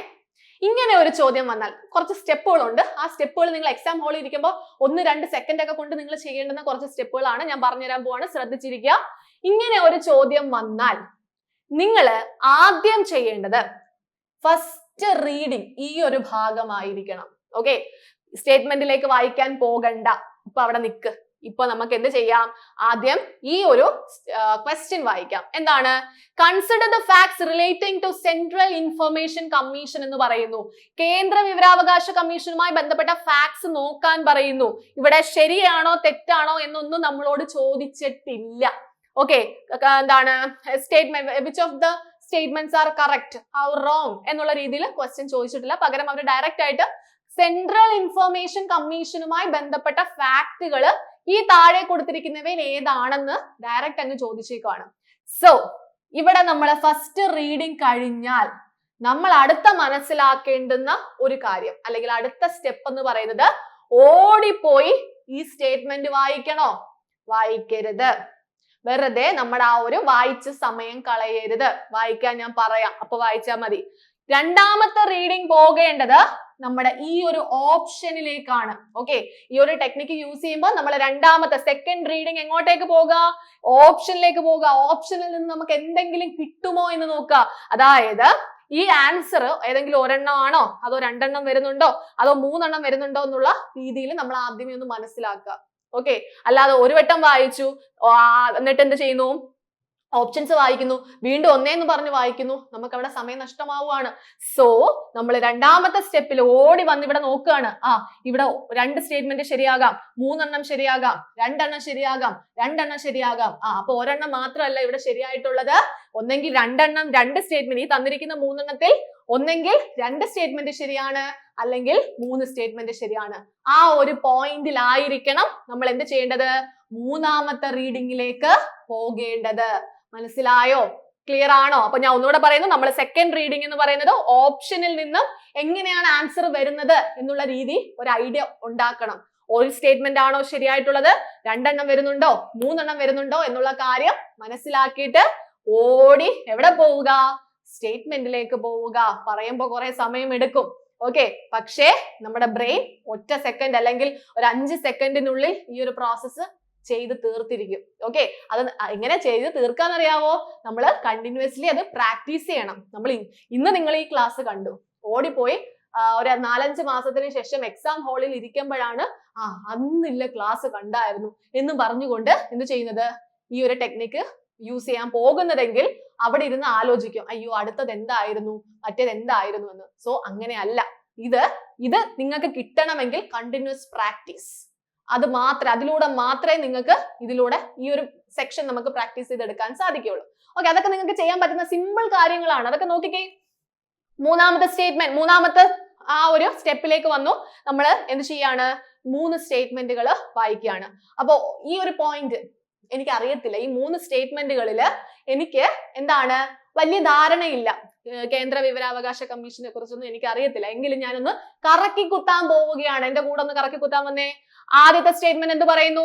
Shri Hiralal Samariya chief information commissioner എന്ന് പറയുന്നു. രണ്ടാമത്തെ സ്റ്റേറ്റ്മെന്റിൽ എന്താണ്? The central information commission has been constituted with effect from 12th October 2005 എന്ന് പറയുന്നു. ആൻഡ് മൂന്നാമത്തെ സ്റ്റേറ്റ്മെന്റിൽ പറയുന്നു the jurisdiction of the commission extends over all central and state public authorities എന്ന് പറയുന്നു. ഓക്കെ, ഇനിയാണ് നമ്മുടെ ബ്രെയിൻ വർക്ക് ചെയ്യാൻ പോകുന്നത്. നോക്കിക്കേ, ഇപ്പോ എനിക്ക് എന്തറിയാം? ഈ 3 സ്റ്റേറ്റ്മെന്റിലും വലിയ ധാരണയില്ല. എങ്കിലും നമുക്ക് ലോജിക്കലി ചെയ്യാൻ പറ്റുന്ന വല്ല സ്റ്റേറ്റ്മെന്റ് ഇതിനകത്ത് ഉണ്ടോ, അതായത് ചിന്തിച്ച് കിട്ടുന്ന വല്ല സംഭവം ഉണ്ടോ എന്ന് നോക്കാം. ചീഫ് ഇൻഫർമേഷൻ കമ്മീഷണർ ഹീരലാൽ സെമരിയ ആണെന്ന് എനിക്ക് അറിയത്തില്ല. ഹരി നായർ എന്നാണ് എന്റെ മനസ്സിലിരിക്കുന്നത്. ഓക്കെ, സെൻട്രൽ ഇൻഫർമേഷൻ കമ്മീഷൻ എന്നാണ് തുടങ്ങിയതെന്ന് എനിക്ക് ഒട്ടും അറിയത്തില്ല. പക്ഷേ മൂന്നാമത്തെ സ്റ്റേറ്റ്മെന്റിലേക്ക് വന്നു കഴിഞ്ഞാൽ the jurisdiction of the commission extends over all central and state public authorities എന്ന് പറയുന്നു. നമ്മളോട് ചോദിച്ച ചോദ്യം എന്തായിരുന്നു? സെൻട്രൽ ഇൻഫർമേഷൻ കമ്മീഷന്റെ കാര്യമാണ് ചോദിച്ചത്. കേന്ദ്ര വിവരാവകാശ കമ്മീഷന്റെ കാര്യമാണ് ചോദിച്ചത്. ഈ കേന്ദ്ര വിവരാവകാശ കമ്മീഷന്റെ അധികാര പരിധി സ്റ്റേറ്റ് പബ്ലിക് അതോറിറ്റീസിന്റെ കൈവശം വരുന്നുണ്ടോ എന്ന് ചോദിച്ചാൽ നമുക്ക് ലോജിക്കലി എന്ത് പറയാം? അങ്ങനെ വരത്തില്ല. കാരണം എന്തുണ്ട്? നമ്മുടെ സംസ്ഥാനത്ത് സംസ്ഥാന വിവരാവകാശ കമ്മീഷൻ ഇല്ലേ? സംസ്ഥാന വിവരാവകാശ കമ്മീഷന്റെ പരിധിയിലല്ലേ ആര് വരുന്നത്? സ്റ്റേറ്റ് പബ്ലിക് അതോറിറ്റീസ് വരുന്നത്. ഓക്കെ, അപ്പൊ അത് നമുക്ക് ചിന്തിച്ചെടുക്കാവുന്നതേ ഉള്ളൂ. കേന്ദ്ര വിവരാവകാശ കമ്മീഷന്റെ കൺട്രോൾ വരുന്നത് കേന്ദ്ര അതോറിറ്റീസിന്റെ കൈവശമായിരിക്കും, അല്ലെങ്കിൽ കേന്ദ്ര അതോറിറ്റീസിന്റെ മേലായിരിക്കും കേന്ദ്ര വിവരാവകാശ കമ്മീഷന് കൺട്രോൾ വരുന്നത്. സ്റ്റേറ്റ് പബ്ലിക് അല്ലെങ്കിൽ സ്റ്റേറ്റ് ഇൻഫർമേഷൻ കമ്മീഷന് കൺട്രോൾ വരുന്നതായിരിക്കും ഇവിടെ സ്റ്റേറ്റ് പബ്ലിക് അതോറിറ്റീസ്. ഒരിക്കലും എന്താണ് നമ്മുടെ സെൻട്രൽ ഇൻഫർമേഷൻ കമ്മീഷന്റെ അധികാര പരിധിയിലല്ല സ്റ്റേറ്റ് പബ്ലിക്. ഒന്ന് ആലോചിച്ച് നോക്കിക്കേ, കേന്ദ്ര വിവരാവകാശ കമ്മീഷൻ എവിടെ ഇരിക്കുന്നു? നമ്മളെ പബ്ലിക് അതോറിറ്റീസ് എന്ന് പറഞ്ഞാൽ നമ്മളെ കേരള സർക്കാരിന്റെ ഒരു സ്ഥാപനം. ഓക്കെ, ഇപ്പൊ ഇവിടെ ഒരു കേരള സർക്കാരിന്റെ ഒരു സ്ഥാപനത്തിൽ ഒരു വിവരാവകാശ അപേക്ഷ വരികയാണ്. അതുമായി ബന്ധപ്പെട്ട കാര്യങ്ങൾ തീരുമാനിക്കുന്നത് കേന്ദ്ര വിവരാവകാശ കമ്മീഷൻ ആണോ? അല്ലെങ്കിൽ അപ്പീൽ പോകുന്നത് കേന്ദ്ര വിവരാവകാശ കമ്മീഷൻ ആണോ? അല്ല. അത് നമുക്ക് ചിന്തിച്ചെടുക്കാൻ പറ്റുന്ന കാര്യമാണ്. അപ്പൊ എനിക്ക് എന്ത് കിട്ടി? ഇത് എന്താണ് തെറ്റായിട്ടുള്ള സ്റ്റേറ്റ്മെന്റ് ആണ് എന്നുള്ള ആൻസർ കിട്ടി അല്ലെ? ഞാൻ ചിന്തിച്ചെടുത്തതാണ് കേട്ടോ. ഒന്ന് നോക്കിക്കോണേ. The jurisdiction of the commission extends over all central and state public authorities എന്ന് പറഞ്ഞാൽ തെറ്റായിട്ടുള്ള സ്റ്റേറ്റ്മെന്റ് ആണ്. സോ മൂന്നാമത്തെ സ്റ്റേറ്റ്മെന്റ് ഇതിനകത്ത് ഇൻക്ലൂഡഡ് അല്ല എന്നുള്ള കാര്യം എനിക്ക് കിട്ടി. അങ്ങനെയെങ്കിൽ ഈ മൂന്നാമത്തെ സ്റ്റേറ്റ്മെന്റ് ഇല്ലാത്ത ഓപ്ഷൻ ഏതെന്ന് നമുക്ക് നോക്കാം. ഇതിനകത്ത് മൂന്നാമത്തെ സ്റ്റേറ്റ്മെന്റ് വരുന്നുണ്ട്. സോ അത് തെറ്റാണ് അല്ലെ? അത് റോങ് ആണ്. ഇതിനകത്തും മൂന്നാമത്തെ സ്റ്റേറ്റ്മെന്റ് വരുന്നുണ്ട്, അതും തെറ്റാണ്. ഇതിനകത്തും മൂന്നാമത്തെ സ്റ്റേറ്റ്മെന്റ് വരുന്നുണ്ട്, അതും തെറ്റാണ്. ഡയറക്ട്ലി എനിക്ക് എന്ത് കിട്ടി? ആൻസർ കിട്ടിയില്ലേ? 1 and 2 എന്ന് ഞാൻ ഗസ് ചെയ്തില്ലേ? നമ്മൾ എന്താണ് യൂസ് ചെയ്തത്? ദാറ്റ് ഈസ് എലിമിനേഷൻ ടെക്നിക് ആണ് അല്ലെ? അപ്പോ ഈ ഒരു രീതിയിൽ നമുക്ക് ആൻസർ ചെയ്യാം. ഇതിപ്പം എന്റെ അവസ്ഥ ഇത് രണ്ടും അറിയത്തില്ല, ഇത് മാത്രം അറിയാം എന്നുള്ളൊരു അവസ്ഥയായിരുന്നു. ഓക്കെ, ഇനി ചിലവർക്ക് എന്താ അറിയാം?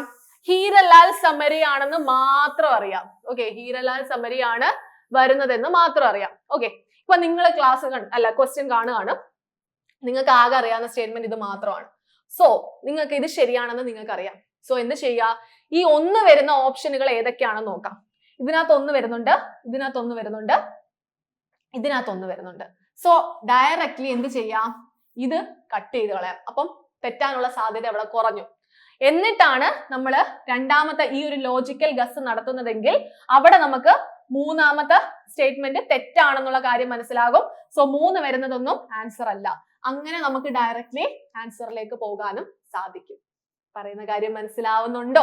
എത്രത്തോളം മനസ്സിലാകും എന്നുള്ളത് നിങ്ങളൊന്ന് കമന്റ് ചെയ്തേക്കണേ. എനിക്കറിയത്തില്ല, നമ്മൾ മാക്സിമം പറഞ്ഞു തരാൻ ശ്രമിക്കുന്നുണ്ട്. അത് എത്രത്തോളം നിങ്ങളുടെ മനസ്സിലേക്ക് കയറുന്നുണ്ട് എന്നുള്ള കാര്യം നിങ്ങൾ പറഞ്ഞാൽ മാത്രമേ എനിക്ക് മനസ്സിലാവുള്ളൂ കേട്ടോ.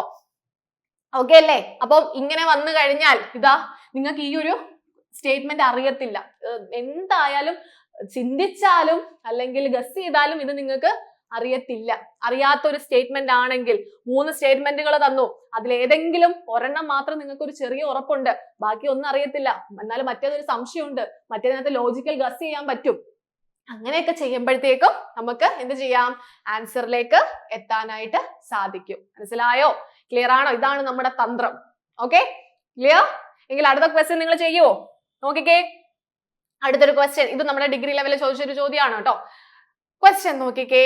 Consider the following statement with regard to the Constituent Assembly. Constituent Assemblyയുമായി ബന്ധപ്പെട്ട ഒരു ചോദ്യമാണ്. അപ്പോ ആദ്യം തന്നെ എന്താണ്, നമ്മൾ ഫസ്റ്റ് റീഡിങ് എങ്ങോട്ട് പോവുക, തന്നിരിക്കുന്നത് എന്ത് ചോദ്യമാണ്, കറക്റ്റ് ആയിട്ടുള്ള ചോദ്യമാണ് നമ്മളോട് ചോദിച്ചിരിക്കുന്നത്. അതായത് ഇവിടെ ഞാൻ വായിക്കാൻ പോയില്ല, എന്താ ക്വസ്റ്റ്യൻ ആദ്യത്തെ സെന്റൻസ് വായിച്ചപ്പോൾ മനസ്സിലായി കോൺസ്റ്റിറ്റ്യൂന്റ് അസംബ്ലിയുമായി ബന്ധപ്പെട്ട സ്റ്റേറ്റ്മെന്റ് ആണ്. പിന്നെ ഞാൻ നോക്കുന്നത് ഇവിടെ എന്താണ്, എന്തെങ്കിലും കറക്റ്റ് ആണോ റോങ് ആണോ അവർ ചോദിച്ചിരിക്കുന്നത് എന്നുള്ള കാര്യം നോക്കും. എന്നിട്ട് ഞാൻ ഓടിപ്പോയി നോക്കാൻ പോകുന്നത് ഓപ്ഷൻ ആണ്. അതായത് ഒന്നെങ്കിൽ ഒരെണ്ണം മാത്രം ശരിയാകാം, അല്ലെങ്കിൽ 2 എണ്ണം ശരിയാകാൻ ചാൻസ് ഉണ്ട്, അല്ലെങ്കിൽ എല്ലാം ശരിയാകാൻ ചാൻസ് ഉണ്ട്. അപ്പൊ നമുക്ക് അവിടെ പ്രോബബിലിറ്റി ഒന്നും പെട്ടെന്നൊന്നും പറയാൻ പറ്റത്തില്ല. ഓക്കെ, അതവിടെ വിട്ടേരെ. ഇനി നമ്മൾ ഗസ് ചെയ്യാൻ പോവാണ് കേട്ടോ. ഇത് നമുക്ക് മാർക്ക് ചെയ്ത് വെച്ചേക്കണം കേട്ടോ, അല്ലെങ്കിൽ നമ്മൾ ഇതെല്ലാം ചെയ്ത് കഴിയുമ്പോഴത്തേക്ക് നമ്മൾ പോയി തെറ്റായിട്ടുള്ള ആൻസർ ചെയ്യും. ഓക്കെ, അപ്പോ ഞാൻ ഗസ് ചെയ്യാൻ പോവാണ്. ഇതിൽ ഏതോ ഒരു സ്റ്റേറ്റ്മെന്റ് മാത്രം ചിന്തിച്ചാൽ എനിക്ക് ആൻസർ ചെയ്യാൻ പറ്റും, ബാക്കിയൊന്നും എനിക്ക് അറിയത്തില്ല. ആ അവസ്ഥയിൽ നിൽക്കുകയാണ്. സോ ആദ്യത്തെ സ്റ്റേറ്റ്മെന്റ് എന്താണ്? The idea of a constituent assembly was put forward for the first time by Jawaharlal Nehru. രണ്ടാമത്തെ statement, total strength of the assembly was 389. മൂന്നാമത്തെ statement, Mahatma Gandhi was A member of the constituent assembly. ഈ 3 എണ്ണത്തിനകത്ത് വായിച്ചപ്പോ ഇതില് തെറ്റായിട്ട് തോന്നിയ ഒരു statement ഉണ്ടാകും. ഏതായിരിക്കും? അതെ, മൂന്നാമത്തെ സ്റ്റേറ്റ്മെന്റ്. നമ്മള് കോൺസ്റ്റിറ്റ്യൂന്റ് അസംബ്ലി പഠിക്കുന്ന സമയത്ത് മഹാത്മാഗാന്ധിയുടെ പേര് പഠിച്ചിട്ടുണ്ടോ? ഇല്ല അല്ലെ? അപ്പോ മഹാത്മാഗാന്ധി അവിടെ തെറ്റായിട്ടുള്ള സ്റ്റേറ്റ്മെന്റ് ആണെന്ന് മനസ്സിലായി. നമ്മളോട് ചോദിച്ചിരിക്കുന്നത് കറക്റ്റ് ഏതെന്നാണ്. സോ 3 വരുന്ന ഓപ്ഷൻ ഉണ്ടെങ്കിൽ അത് നമ്മൾ വെട്ടിക്കളയുക. ഇവിടെ ഇല്ല, ഇവിടെ ഇല്ല, ഇവിടെ ഇല്ല. പക്ഷെ ഓൾ ദ എബവ് എന്ന് പറഞ്ഞാൽ അതിനകത്ത് 3 ഇൻക്ലൂഡഡ് അല്ലേ? സോ അതെന്തായാലും ആൻസർ ആയിട്ട് വരത്തില്ല എന്ന് മനസ്സിലായി. ഇനി പ്രോബബിലിറ്റി ഉള്ളത് ഇതിൽ ഏതോ ഒരെണ്ണം അല്ലെങ്കിൽ ഇത് രണ്ടും ശരി എന്നുള്ള രീതിയാണ്. അടുത്തത് നോക്കാം. Total strength of the assembly was. ഇനി എനിക്ക് ഇതിനകത്ത് അറിയാം, ഇതറിയത്തില്ല, പക്ഷെ എനിക്ക് ഇതറിയാം. ഓക്കെ, 389 ആണെന്നുള്ള ഒരു ധാരണ എനിക്ക് ഉണ്ട്. അപ്പോ total strength of assembly was 389 എന്ന് കണ്ടു കഴിഞ്ഞാൽ 2 ശരിയാണ് എന്ന് എന്റെ മനസ്സിൽ വന്നു. 2 ശരിയാണ്. ഓക്കെ, അപ്പൊ 2 വരുന്ന ഓപ്ഷനുകൾ നോക്കാം. ഒന്നെങ്കിൽ ഇതാകാം, അല്ലെങ്കിൽ ഇതാകാം. എന്തായാലും ഇത് വരത്തില്ല, കാരണം രണ്ടാമത്തെ സ്റ്റേറ്റ്മെന്റ് ശരിയാണ് എന്ന് നമുക്ക് പൂർണ്ണമായും അറിയാം. ഓക്കെ, സോ അത് വരത്തില്ല. അപ്പൊ നമ്മള് 4 ഓപ്ഷനിൽ നിന്നും വെട്ടിക്കുറച്ച് നമ്മൾ എങ്ങനെ കൊണ്ടുവന്നു? 2 ഓപ്ഷനിലേക്ക് കൊണ്ടുവന്നു അല്ലെ? ഇനിയാണ് നമ്മൾ റിസ്ക് എടുക്കാൻ പോകുന്നത്. ആദ്യത്തെ സ്റ്റേറ്റ്മെന്റ് വായിക്കുന്നു. The idea of a constituent assembly was put forward for the first time by Jawaharlal Nehru. ഇങ്ങനെ നമ്മൾ എവിടെയെങ്കിലും പഠിച്ചിട്ടുണ്ടോ? ജവഹർലാൽ നെഹ്റു ആണ് കോൺസ്റ്റിറ്റ്യൂന്റ് അസംബ്ലി എന്ന ആശയം ആദ്യമായി മുന്നോട്ട് വെച്ചത്. അങ്ങനെ പഠിച്ചിട്ടില്ല അല്ലെ? അതുകൊണ്ട് തന്നെ അത് തെറ്റാണെന്നുള്ള ഒരു അവസാന ഒരു ഇതിലേക്ക് നമ്മൾ പോവുകയാണ്. സോ ആൻസർ ആയിട്ട് വരുന്നത് എന്ത് മാത്രമായിരിക്കും? ഓപ്ഷൻ 2 ആയിരിക്കും. അപ്പൊ നമുക്ക് പെട്ടെന്ന് ചിന്തിച്ചെടുക്കാനുള്ള ആ ഒരു സമയം വേണം. അതായത് ഇതല്ലെങ്കിൽ ഇത് എന്നുള്ള രീതിയിലേക്ക് നമ്മൾ എത്തണം. ഓക്കെ, അത് നമ്മുടെ ഓരോരുത്തരുടെയും നോളജ് അനുസരിച്ചിരിക്കും. ചിലവർക്ക് ബേസ് കാണും, ചിലവർക്ക് ബേസ് കാണുന്നില്ല. ഒരു ബേസും ഇല്ലാതെ പോയി കറക്കി കുത്താൻ നിന്ന് കഴിഞ്ഞാൽ ഒന്നും കിട്ടത്തില്ല. പകരം എവിടെയെങ്കിലും ഒരു ജസ്റ്റ് ഒരു വായിച്ച ഒരു അറിവോ അല്ലെങ്കിൽ ഒരു ബേസിക് ആയിട്ട് ചിന്തിച്ച് ചെയ്യാൻ പറ്റുന്ന എന്തെങ്കിലും കാര്യങ്ങളാണോ എങ്കിൽ അവിടെ നമുക്ക് ഈ ഒരു ടെക്നിക്ക് മാക്സിമം യൂട്ടിലൈസ് ചെയ്യാം. ഓക്കെ, അപ്പൊ എങ്ങനെയാണെന്ന് മനസ്സിലായോ? അപ്പൊ ഞാൻ 3 തരത്തിലുള്ള ചോദ്യങ്ങൾ നിങ്ങൾക്ക് കാണിച്ചു തന്നു. ഒന്ന് 4 സ്റ്റേറ്റ്മെന്റ് ഡയറക്റ്റ് തന്നിട്ടുള്ള ചോദ്യം. അടുത്ത രണ്ടാമത്തത് എന്താണ്, ഇങ്ങനെ കറക്റ്റ് അല്ലെങ്കിൽ റോങ് ചോദിച്ചില്ല, പകരം എന്താണ് കൺസിഡർ ദ ഫാക്ട് എന്ന് പറഞ്ഞുള്ള ചോദ്യമാണ് നമ്മൾ ചെയ്തത്. അതിനുശേഷം ഇതേ കണക്കുള്ള ചോദ്യം. സോ ഇനി നിങ്ങളുടെ മുന്നിൽ ഒരു ചോദ്യം ഇതേപോലെ സ്റ്റേറ്റ്മെന്റ് ചോദ്യം വരികയാണെങ്കിൽ ഉറപ്പായിട്ടും നിങ്ങൾക്ക് അതിൽ എന്തെങ്കിലും ഒരു ഇതുണ്ടെങ്കിൽ, സംശയം ഉണ്ടെങ്കിൽ നിങ്ങൾ എന്ത് ചെയ്യാതെ ജസ്റ്റ് ഇഗ്നോർ ചെയ്യാതെ സ്കിപ്പ് ചെയ്യാതെ അവിടെ നിന്ന് ഒരു മാർക്കെങ്കിലും നേടിയെടുക്കാൻ പറ്റുന്നുണ്ടോ എന്നൊന്ന് ട്രൈ ചെയ്ത് നോക്കുക. ഒട്ടും കിട്ടുന്നില്ല എങ്കിൽ മാത്രം അത് വിട്ടുകളയാം. ഓക്കെ, അല്ലാത്ത പക്ഷം അതിനെക്കുറിച്ച് ചെറിയൊരു ഐഡിയ എന്തോ ഉണ്ട്, ടെൻഷൻ ഉണ്ട് എങ്കിലും നിങ്ങൾക്ക് ഇങ്ങനെ ഒരു ലോജിക്കൽ ഗസ്സിലൂടെ ഒരു 2 ഓപ്ഷനിലേക്ക് എത്തിപ്പെടാൻ പറ്റുന്നുണ്ടെങ്കിൽ എന്ത് ചെയ്യണം, അവിടെ നിങ്ങൾ റിസ്ക് എടുക്കുക തന്നെ ചെയ്യണം. അപ്പൊ നിങ്ങൾ വിചാരിക്കും ഇതൊക്കെ ഞങ്ങൾ വർഷങ്ങളായിട്ട് ചെയ്യുന്ന കാര്യമാണ് എന്ന് വിചാരിക്കും. അത് നിങ്ങൾ കുറച്ചു പേരെങ്കിലും ഈ മെത്തേഡൊക്കെ അറിയാവുന്ന കുറച്ചു പേര് കാണും. പക്ഷെ നിങ്ങൾ ചിന്തിക്കുക, അറിഞ്ഞുകൂടാത്ത ഇപ്പം ഡിഗ്രി കഴിഞ്ഞ് ഡയറക്ട്ലി PSC വന്ന കുറെ ആൾക്കാരുണ്ട്. ഈ പഴയ PSCയുടെ രീതി പഠിച്ചുകൊണ്ടിരിക്കുന്ന കുറെ ആൾക്കാരുണ്ട്. സോ അവർക്ക് വേണ്ടിയിട്ടാണ് നമ്മൾ ഈ ഒരു വീഡിയോ ചെയ്യുന്നത്. ഓക്കെ, ഇനി ഏത് സബ്ജക്റ്റ് ആണെങ്കിലും, ഇതൊന്നല്ല ഇനി അങ്ങോട്ടുള്ള ഏത് സബ്ജക്റ്റ് ആണെങ്കിലും എന്ത് ചെയ്യുക, ഇത്തരത്തിലുള്ള ഒരു ടെക്നിക്ക് യൂസ് ചെയ്തുകൊണ്ട് നമുക്ക് സ്കോർ ചെയ്യാൻ പറ്റുന്നുണ്ടോ എന്ന് ട്രൈ ചെയ്ത് നോക്കാം. ഓക്കെ, അപ്പൊ ഇതുവരെ നമ്മൾ നോക്കിയത് ഡിഗ്രി പ്രിലിംസിന്റെ ക്വസ്റ്റ്യൻസ് ആയിരുന്നു. ഇനി നമ്മൾ നോക്കാൻ പോകുന്നത് നമ്മുടെ എന്താണ് UPSC പ്രിലിംസ് 2024 നമ്മുടെ പൊളിറ്റിയിൽ നിന്നും കോൺസ്റ്റിറ്റ്യൂഷനിൽ നിന്നൊക്കെ നിന്ന് ചോദിച്ചിട്ടുള്ള കുറച്ച് ചോദ്യങ്ങളാണ്. ഇത് കാണുമ്പോൾ UPSC ആണോ, അയ്യോ വലിയ ക്വസ്റ്റ്യൻസ് ആണെന്നൊന്നും വിചാരിക്കരുത്. നമ്മൾ ഇനി അങ്ങോട്ടുള്ള പരീക്ഷകളിൽ UPSCയുടെ ക്വസ്റ്റ്യൻസ് കൂടി, അത് മെയിൻസിന്റെ അല്ല, UPSC പ്രിലിംസിന്റെ ക്വസ്റ്റ്യൻസ് കൂടി നമ്മളൊന്ന് നോക്കിയിട്ട് പോകുക. ഓക്കെ, നമ്മളൊരു ടോപ്പിക്ക് പഠിക്കുമ്പോൾ അവിടെ UPSCയിൽ നിന്ന് ചോദിച്ചിട്ടുള്ള ചോദ്യങ്ങൾ ഏതൊക്കെയാണെന്ന് ജസ്റ്റ് ഗൂഗിൾ ചെയ്താൽ പോലും നിങ്ങൾക്ക് അത് കിട്ടുന്നതായിരിക്കും. സോ അത് പ്രാക്ടീസ് ചെയ്ത് പോവുക. ചിലപ്പം PSCക്ക് തോന്നാം UPSCയിൽ ചോദിച്ച ആ ഒരു ചോദ്യം ഇതിനകത്ത് എടുത്തിടാം എന്ന് ചോദിച്ചു കഴിഞ്ഞാൽ നമുക്ക് ലാഭമായില്ലേ, നമുക്ക് പെട്ടെന്ന് ആൻസർ ചെയ്തൂടെ. സോ അതിലേക്ക് വരാം. നമുക്ക് ആദ്യം തന്നെ നമ്മൾ നേരത്തെ ഉപയോഗിച്ച ടെക്നിക്ക് യൂസ് ചെയ്യാൻ പോവാണ്. റെഡി ആയിട്ടിരുന്നോണേ. അപ്പൊ നിങ്ങൾ ഏത് പോയിന്റിലാണ് നിൽക്കുന്നത്? നിങ്ങൾക്ക് ഈ ഒരു ടോപ്പിക്കിനെ കുറിച്ച് ഒരു ധാരണയും ഇല്ല. ആ ധാരണ ഇല്ലായ്മയിൽ നിന്നും നിങ്ങൾ ആൻസറിലേക്ക് എത്താൻ പോവുകയാണ്. ശ്രദ്ധിച്ചിരിക്കുക. ക്വസ്റ്റ്യൻ ഇതാണ്: which of the following statements are correct in respect of a money bill in the parliament? പാർലമെന്റിലെ മണി ബില്ലുമായി ബന്ധപ്പെട്ട ചോദ്യമാണ് ചോദിച്ചത്. ക്വസ്റ്റ്യൻ വായിക്കുമ്പോൾ തന്നെ നമ്മൾ എന്ത് മാർക്ക് ചെയ്തു? ഈ ഒരു പോർഷൻ മാർക്ക് ചെയ്തു. കറക്റ്റ് എന്നുള്ള പോർഷൻ മാർക്ക് ചെയ്തു.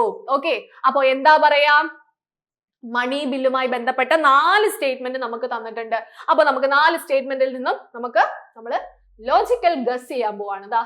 ശ്രദ്ധിച്ചിരിക്കുക. അതിനു മുമ്പായിട്ട് അടുത്ത ഈ ഒരു ചോദ്യം ഇവിടെ തീർന്നിട്ടില്ല, അതിന്റെ അവസാന ഭാഗം കൂടിയുണ്ട്. ഇതിലാണ് നമ്മൾ അടുത്തത് ചെയ്യേണ്ടത്, സെക്കൻഡ് റീഡിംഗിലേക്ക് പോകേണ്ടത്. അപ്പോ ഇതിൽ നിന്ന് നമുക്ക് എന്ത് മനസ്സിലായി? ഒരെണ്ണം മാത്രമല്ല അവിടെ ശരിയായിട്ട് വരുന്നത്. ഒന്നെങ്കിൽ 2 എണ്ണം ശരിയാകാം, അല്ലെങ്കിൽ 3 എണ്ണം ശരിയാകാം. എന്തായാലും 4 എണ്ണവും ശരിയായിട്ട് വരത്തില്ല, അല്ലെങ്കിൽ ഒരെണ്ണവും ശരിയായിട്ട് വരത്തില്ല. ഒന്നെങ്കിൽ 2 എണ്ണം 2 സ്റ്റേറ്റ്മെന്റ് ശരിയാവുന്നുണ്ട്, അല്ലെങ്കിൽ 3 സ്റ്റേറ്റ്മെന്റ് ശരിയാവുന്നുണ്ട്. ഈ ഒരു കാര്യം നമ്മുടെ മനസ്സിൽ കിട്ടി, ഐഡിയ കിട്ടി. പോരെ, നമുക്ക് സ്റ്റേറ്റ്മെന്റ് വായിക്കാം. ആദ്യത്തെ സ്റ്റേറ്റ്മെന്റ് എന്താണ്? Article 109 mention special procedure in respect of money bill. Money ബില്ലുമായി ബന്ധപ്പെട്ട സ്പെഷ്യൽ പ്രൊസീജിയറിനെ പറ്റി പ്രതിപാദിക്കുന്ന ആർട്ടിക്കിൾ 109 ആണ്. മണി ബില്ലിനെ കുറിച്ച് വലിയ ധാരണയില്ല. ഓക്കെ, മണി ബില്ലിനെ കുറിച്ച് വലിയ ധാരണയില്ല. നിങ്ങൾ ഇരിക്കുന്ന പോയിന്റ് എന്ന് പറയുന്നത് മണി ബില്ല്. ഓക്കെ, ഇങ്ങനെ ഒരു മണി ബില്ല് ഉണ്ടെന്നറിയാം. മണി ബില്ലിനകത്ത് ഏറ്റവും കൂടുതൽ റോള് വരുന്നത് ലോക്സഭയ്ക്കാണെന്ന് നിങ്ങൾക്കൊരു ബേസിക് എവിടെയോ കേട്ട അല്ലെങ്കിൽ ഏതോ ക്ലാസ്സിൽ കണ്ട ഒരു ഓർമ്മയുണ്ട്. ആ ഒരു പോയിന്റിലാണ് നിങ്ങൾ നിൽക്കുന്നത്. ഓക്കെ, മണി ബില്ലിനെ കുറിച്ച് കൂടുതൽ ഡീറ്റെയിൽ ആയിട്ടൊന്നും അറിയത്തില്ല. പക്ഷേ മണി ബില്ലിന്റെ കാര്യത്തിൽ കൂടുതൽ തീരുമാനം അല്ലെങ്കിൽ കൂടുതൽ പവർ ഉള്ളത് ലോക്സഭയ്ക്കാണെന്നുള്ള ബേസിക് നോളേജിൽ നിങ്ങൾ നിൽക്കുകയാണ്. അല്ലെങ്കിൽ നിങ്ങൾ കേട്ടിട്ടുണ്ട് ഒരു ബില്ല് മണി ബില്ലാണോ അല്ലയോ എന്ന് തീരുമാനിക്കുന്നത് ലോക്സഭ സ്പീക്കർ ആണ് എന്നുള്ള ക്വസ്റ്റ്യൻ നിങ്ങൾ എവിടെയോ കേട്ടിട്ടുണ്ട്. അത് മാത്രമാണ് നിങ്ങളുടെ മനസ്സിലുള്ള കാര്യം. എന്നിട്ട് ആ കാര്യത്തിൽ നിന്ന് നിങ്ങൾ ആൻസർ ചെയ്യാനായിട്ട് പോവുകയാണ്. രണ്ടാമത്തെ സ്റ്റേറ്റ്മെന്റിലേക്ക് വരിക. A money bill shall not be introduced in the Council of State. മൂന്നാമത്തെ സ്റ്റേറ്റ്മെന്റ് പറയുന്നു the Rajya can either approve the bill or suggest changes but cannot reject it. നാലാമത്തതിൽ പറയുന്നു amendments to a money bill suggested by the Rajya Sabha have to be accepted by the Lok Sabha എന്ന് പറയുന്നു. ഇവിടെ നമ്മൾ guess ചെയ്ത് ആൻസറിലേക്ക് പോവുകയാണ്. ദാ നോക്കൂ, ഇവിടെ ഈ ഒരു സ്റ്റേറ്റ്മെന്റ് കയറി പിടിച്ചേ. A money bill shall not be introduced in the Council of State. നമുക്കറിയാം കോൺസ്റ്റിറ്റ്യൂഷനിൽ ഹൗസ് ഓഫ് ദ പീപ്പിൾ എന്ന് പറഞ്ഞാൽ അവിടെ ഉദ്ദേശിക്കുന്നത് ആരെയാണ്? ലോക്സഭയാണ്. കൗൺസിൽ ഓഫ് സ്റ്റേറ്റ് എന്ന് കണ്ടു കഴിഞ്ഞാൽ അവിടെ ഉദ്ദേശിക്കുന്നത് ആരെയാണ്? രാജ്യസഭയാണ്, അല്ലെ? ഇവിടെ പറയുന്നത് എന്താണ്? മണി ബില്ല് രാജ്യസഭയിൽ ഇൻട്രൊഡ്യൂസ് ചെയ്യാൻ പറ്റത്തില്ല എന്നാണ്. നമ്മൾ നേരത്തെ പറഞ്ഞ ആ ഒരു അടിസ്ഥാന വിവരത്തിൽ നിന്നും നമുക്ക് എന്ത് ചെയ്യാം? ഈ ഒരു കാര്യം ശരിയാണ് എന്ന് മനസ്സിലാക്കാം, അല്ലെ? അതായത് ഒരു ബില്ല് മണി ബില്ലാണോ അല്ലയോ എന്ന് തീരുമാനിക്കുന്നത് ലോക്സഭാ സ്പീക്കർ ആണല്ലോ. ഓക്കെ, ആ ലോക്സഭാ സ്പീക്കർ മണി ബില്ലാണോ തീരുമാനിച്ചതിന് ശേഷമായിരിക്കുമല്ലോ അത് പിന്നീട് അങ്ങോട്ട് ഫോർവേഡ് ചെയ്യുന്നത്. പിന്നീട് അവിടെ ഒരു കൊളാഷ് വരുന്നു, ഇത് മണി ബില്ലല്ല, ഇതൊരു ഫിനാൻഷ്യൽ ബില്ലാണ് എന്നുള്ളൊരു രീതിയിലൊരു ടോക്ക് വരികയാണെങ്കിൽ ഫൈനൽ തീരുമാനം എടുക്കുന്നത് ആരാണ്? ലോക്സഭയുടെ സ്പീക്കറാണ്. സോ ആ ഇൻട്രൊഡക്ഷൻ എവിടെ ആയിരിക്കാം? മേ ബി അത് ലോക്സഭയിലായിരിക്കാം. സോ എനിക്ക് ഇവിടെ എന്ത് മനസ്സിലായി? ഈ സ്റ്റേറ്റ്മെന്റ് ശരിയായിട്ടുള്ള സ്റ്റേറ്റ്മെന്റ് ആണ്. Money bill shall not be introduced in council of state. Council of സ്റ്റേറ്റിൽ ഇൻട്രൊഡ്യൂസ് ചെയ്യാൻ പറ്റത്തില്ല, അത് മനസ്സിലായി. ലോക്സഭയിൽ മാത്രമേ ഇൻട്രൊഡ്യൂസ് ചെയ്യാൻ പറ്റത്തുള്ളൂ എന്നുള്ള ആ ഒരു പോയിന്റിൽ ഞാൻ കയറി പിടിച്ചു. എന്നിട്ട് ഞാൻ ഓടിപ്പോയി എന്ത് ചെയ്യാണ്? ആ ഒരു ഓപ്ഷൻ നോക്കാൻ പോവുകയാണ്. രണ്ടല്ലേ, അതായത് രണ്ടാമത്തെ സ്റ്റേറ്റ്മെന്റ് ശരിയാണ് എന്നുള്ള പോയിന്റിലാണ് ഞാൻ നിൽക്കുന്നത്. ഓക്കെ, അപ്പൊ നോക്കൂ, രണ്ടാമത്തെ സ്റ്റേറ്റ്മെന്റ് ശരിയാണെന്ന് പറഞ്ഞാൽ ഒന്നെങ്കിൽ ഈ ഓപ്ഷൻ വരാം, ഇവിടെ 2 ശരിയാണെന്ന് പറയുന്നുണ്ട്, ഇവിടെ 2 ശരിയാണെന്ന് പറയുന്നുണ്ട്. എന്നാൽ നാലാമത്തെ ഓപ്ഷൻ നമുക്ക് എലിമിനേറ്റ് ചെയ്ത് കളഞ്ഞൂടെ? ഇവിടെ 2 എന്നുള്ള ഓപ്ഷൻ ശരിയാണെന്ന് പറയുന്നില്ല. സോ നമുക്ക് ഈ 3 എണ്ണത്തിൽ നിന്ന് നോക്കിയാൽ മതി. ഇനി ആൻസർ ഈ 3 എണ്ണത്തിൽ ഏതെങ്കിലും ഒന്നായിരിക്കും. ഇനി തിരിച്ചു പോരെ. ഇനി അടുത്ത സ്റ്റേറ്റ്മെന്റ് നോക്കിയേ. The Rajya Sabha can either approve the bill or suggest changes but cannot reject it. Amendments to a money bill suggested by the Rajya Sabha have to be accepted by the Lok Sabha. ഇതിൽ നിന്നും നമുക്ക് എന്തെങ്കിലും ഒരെണ്ണം കൂടി catch ചെയ്യേണ്ടതായിട്ടുണ്ട്. The Rajya Sabha can either approve the bill or suggest the changes but cannot reject it. Full power ലോക്സഭയ്ക്കാണെന്ന് നമുക്കറിയാം. അവിടെ ഒരു ബില്ല് ലോക്സഭ പാസ്സാക്കി രാജ്യസഭയിലേക്ക് കൊടുത്തു കഴിഞ്ഞാൽ ആ രാജ്യസഭയ്ക്ക് അവിടെ ആ ഒരു ബില്ല് റിജക്ട് ചെയ്ത് കഴിഞ്ഞാൽ നമ്മുടെ ലോക്സഭയുടെ ആ പവർ അവിടെ കുറയുകയില്ലേ? അങ്ങനെ ഒരു പവർ കൊടുത്തിട്ട് അവിടെ കാര്യമുണ്ടോ? ഇല്ലല്ലോ. അപ്പൊ ആ ഒരു തിങ്കിങ്ങിൽ നിന്നും എന്ത് മനസ്സിലാക്കുന്നു? Rajya Sabha can either approve the bill, ഒന്നെങ്കിൽ ബില്ല് അപ്രൂവ് ചെയ്യാം, അല്ലെങ്കിൽ ചേഞ്ചസ് സജസ്റ്റ് ചെയ്യാം. പക്ഷേ എന്ത് ചെയ്യാൻ പറ്റത്തില്ല? റിജക്ട് ചെയ്യാൻ പറ്റത്തില്ല. സോ ഇതും ശരിയാണ് എന്നുള്ള ആ ഒരു അടിസ്ഥാന പോയിന്റിലേക്ക് ഞാൻ എത്തുകയാണ്. The Rajya Sabha can either approve the bill or suggest changes but cannot reject it. അപ്പൊ മൂന്നാമത്തെ സ്റ്റേറ്റ്മെന്റ് എന്താണ്? ശരിയാണ്. അപ്പൊ 3 വരുന്ന ഓപ്ഷനുകൾ ഏതൊക്കെയാണ്? ഇതില് വരുന്നുണ്ട്, ഇതിലും വരുന്നുണ്ട്. സോ ഈ ഒരു ഓപ്ഷൻ നമുക്ക് എന്ത് ചെയ്യാം? കട്ട് ചെയ്ത് കളയാം. ഇനി ഇതിൽ ഏതെങ്കിലും ഒന്നായിരിക്കും ശരിയായിട്ടുള്ളത്. ഓക്കെ, അപ്പൊ അതാ നോക്കിക്കേ. ഇനി നമുക്ക് നോക്കേണ്ടത് നാലാമത്തെ സ്റ്റേറ്റ്മെന്റ് ആണ്. Amendments to a money bill suggested by the Rajya Sabha have to be accepted by the Lok Sabha. Rajya Sabha അമെൻമെന്റ് ചെയ്യാമെന്ന് പറയുന്നു. ഓക്കെ, അമെൻമെന്റ്സ് to a money bill suggested by the Rajya Sabha. രാജ്യസഭയ്ക്ക് എന്ത് ചെയ്യാം? അമെൻമെന്റ് സജസ്റ്റ് ചെയ്യാം, ഇതിനകത്ത് മാറ്റങ്ങൾ കൊണ്ടുവരാം എന്ന് പറഞ്ഞ് സജസ്റ്റ് ചെയ്യാം. Have to be accepted by the Lok Sabha. അത് രാജ്യസഭ പറഞ്ഞ കാര്യം ലോക്സഭ അങ്ങ് അക്സെപ്റ്റ് ചെയ്യണം എന്നാണ് പറയുന്നത്. അങ്ങനെ ചെയ്യണോ? ഒന്ന് ആലോചിച്ച് നോക്കിക്കേ. അങ്ങനെയാണെങ്കിൽ അവിടെ ലോക്സഭയ്ക്ക് മുകളിലൊരു അധികാരം ആർക്ക് വരികയാണ്? രാജ്യസഭയ്ക്ക് വരികയല്ലേ? Amendments to a money bill suggested by the Rajya Sabha have to be accepted by the Lok Sabha. അല്ലേ? രാജ്യസഭ പറഞ്ഞ കാര്യം ലോക്സഭ അക്സെപ്റ്റ് ചെയ്യണം എന്ന് പറഞ്ഞു കഴിഞ്ഞാൽ അതവിടെ തെറ്റായിട്ടുള്ള കാര്യമാണ്. നമ്മളിപ്പോ അത് പഠിച്ചില്ലെങ്കിലും ബേസിക് ആയിട്ട് മണി ബിൽ എന്താണെന്നുള്ള ഒരു ധാരണയുള്ളവർക്ക് ഇത് എന്താണ് തെറ്റായിട്ടുള്ള കാര്യമാണെന്ന് മനസ്സിലാക്കാം. സോ 4 ഓപ്ഷൻ വരത്തില്ല. ഓക്കെ, എനിക്ക് ഈ ഒരു ആർട്ടിക്കിൾ ഒന്നും അറിയത്തില്ല. ഓക്കെ, ആ ഒരു പോയിന്റിലാണ് ഞാൻ നിൽക്കുന്നത്. പക്ഷെ ഇത് ഞാൻ ലോജിക്കൽ ഗസ്, ഞാൻ എവിടെയോ കേട്ട, എവിടെയോ പഠിച്ച, എവിടെ നിന്നോ ഏതോ സാറ് പറഞ്ഞ ഒരു പോയിന്റിൽ പിടിച്ച് ഞാൻ ഇവിടെ തൂങ്ങി നിൽക്കുകയാണ്. 4ാമത്തെ സ്റ്റേറ്റ്മെന്റ് എന്ന് പറയുന്നത് തെറ്റാണ്. സോ 4 വരുന്ന ഓപ്ഷൻ ഞാൻ എടുക്കത്തില്ല. ഓക്കെ, 4 വരുന്ന സ്റ്റേറ്റ്മെന്റ് നമ്മൾ ഓൾറെഡി വേറെ ഇല്ല. ഇനി 1, 2, 3 2, 3 മാത്രമേ ഉള്ളൂ. പണി വാളി അല്ലേ. ഇനി 2, 3 അല്ലെങ്കിൽ 1, 2, 3 ഇതെന്തായാലും വരത്തില്ല. ഓക്കെ, ആ പോയിന്റ് നേരത്തെ ഓൾറെഡി അത് കഴിഞ്ഞു. ഇനി എന്ത് ചെയ്യാണ്? ഒന്നെങ്കിൽ 2, 3 ശരിയാകാം അല്ലെ, ആ പോയിന്റിൽ നിൽക്കുകയാണ്. 2, 3 ശരിയാകാം, 2, 3 ശരിയാകാം, അല്ലെങ്കിൽ 1, 2, 3 ശരിയാകാം. ഇനിയാണ് നമ്മൾ എന്ത് ചെയ്യുന്നത്? നമ്മുടെ റിസ്ക് ഫാക്ടർ എടുക്കാൻ പോകുന്നത്. Article 109 mention special procedures in respect of money bill. Okay, ഒന്നെങ്കിൽ ഇത് 2 മാത്രം ശരി, അല്ലെങ്കിൽ ഇത് 3 ശരി. എന്താ ചെയ്യും? ആ ഒരു പോയിന്റിൽ ഇരിക്കുമ്പോൾ നമ്മൾ എന്ത് ചെയ്യുന്നു? അവിടെ കറക്കി കുത്താനായിട്ട്, റിസ്ക് എടുക്കാനായിട്ട് പോവുകയാണ്. എന്ത് ചെയ്യാണ്? നമ്മള് 1, 2 and 3 ശരി എന്നുള്ള രീതിയിലേക്ക് പോവുകയാണ്. ഓക്കെ, ഇവിടെ ചിലപ്പോൾ നിങ്ങൾക്ക് എന്തെങ്കിലും 50-50 ചാൻസ് ആയിരിക്കും ഉള്ളത്. ചിലപ്പോൾ നിങ്ങൾ എടുക്കുന്ന ഓപ്ഷൻ എന്ന് പറയുന്നത് ഇതായിരിക്കാം, അല്ലെങ്കിൽ ഇതായിരിക്കാം. ഓക്കെ, അവിടെ നിങ്ങളുടെ ആ ഒരു നോളേജ് തന്നെയാണ് അവിടെ ആ ഒരു മാർക്കായിട്ട് വരുന്നത്. സോ ഇവിടെ ആൻസർ എന്തായിരിക്കും വരുന്നത്?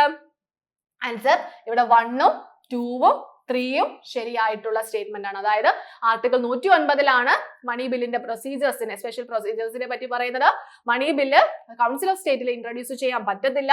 ഈ ഒരു രാജ്യസഭ എന്ത് ചെയ്യാം? ഒന്നെങ്കിൽ ബില്ല് അക്സെപ്റ്റ് ചെയ്യാം, അല്ലെങ്കിൽ ചേഞ്ചസ് സജസ്റ്റ് ചെയ്യാം, പക്ഷെ അത് റിജക്ട് ചെയ്യാൻ പറ്റത്തില്ല. ഇതാണ് നമ്മുടെ പ്രൊവിഷൻ. സോ നമ്മൾ ഗസ് ചെയ്ത് ആ തെറ്റാനുള്ള സാധ്യത അവിടെ കുറച്ചു അല്ലെ. അവിടെ ബി അല്ലെങ്കിൽ സി എന്നുള്ള പോയിന്റിലേക്ക് നമ്മൾ എത്തിപ്പെട്ടു. എന്നിട്ട് നമ്മൾ സി ചൂസ് ചെയ്ത്. സോ സി ആണ് ഇവിടെ ആൻസർ ആയിട്ട് വരുന്നത്. ഓക്കെ, ഇനി നമ്മൾ മണി ബില്ലിനെ കുറിച്ച് പറഞ്ഞ സ്ഥിതിക്ക് നമ്മൾ മണി ബില്ലിനെ കുറിച്ച് ജസ്റ്റ് ഒന്ന് പറഞ്ഞിട്ടങ്ങ് പോയാലോ? നോക്കൂ, മണി ബിൽ എന്ന് പറയുന്നത് നമുക്കറിയാം, ഫിനാൻഷ്യൽ ബില്ല് പലതരത്തിലുണ്ട്. ഫിനാൻഷ്യൽ ബിൽ, എല്ലാ മണി ബില്ലും ഫിനാൻഷ്യൽ ബില്ലാണ്. എന്നാൽ എല്ലാ ഫിനാൻഷ്യൽ ബില്ലും എന്തല്ല? മണി ബില്ലല്ല. നമ്മൾ എപ്പോഴും പറയാറുള്ള ഒരു ഡയലോഗാണ് അല്ലെ. എല്ലാ മണി ബില്ലും ഫിനാൻഷ്യൽ ബില്ലാണെങ്കിൽ എല്ലാ ഫിനാൻഷ്യൽ ബില്ലും മണി ബില്ലല്ല. അതായത് നമ്മുടെ ആർട്ടിക്കിൾ 110 ഒരു 7 വിഷയങ്ങൾ പറയുന്നുണ്ട്. ഈ 7 വിഷയങ്ങളുമായി ബന്ധപ്പെട്ട ബില്ലാണെങ്കിൽ മാത്രമാണ് അതിനെ എന്ത് പേരിൽ പറയുന്നത്? മണി ബിൽ എന്നുള്ള പേരിൽ പറയുന്നത്. മനസ്സിലായോ?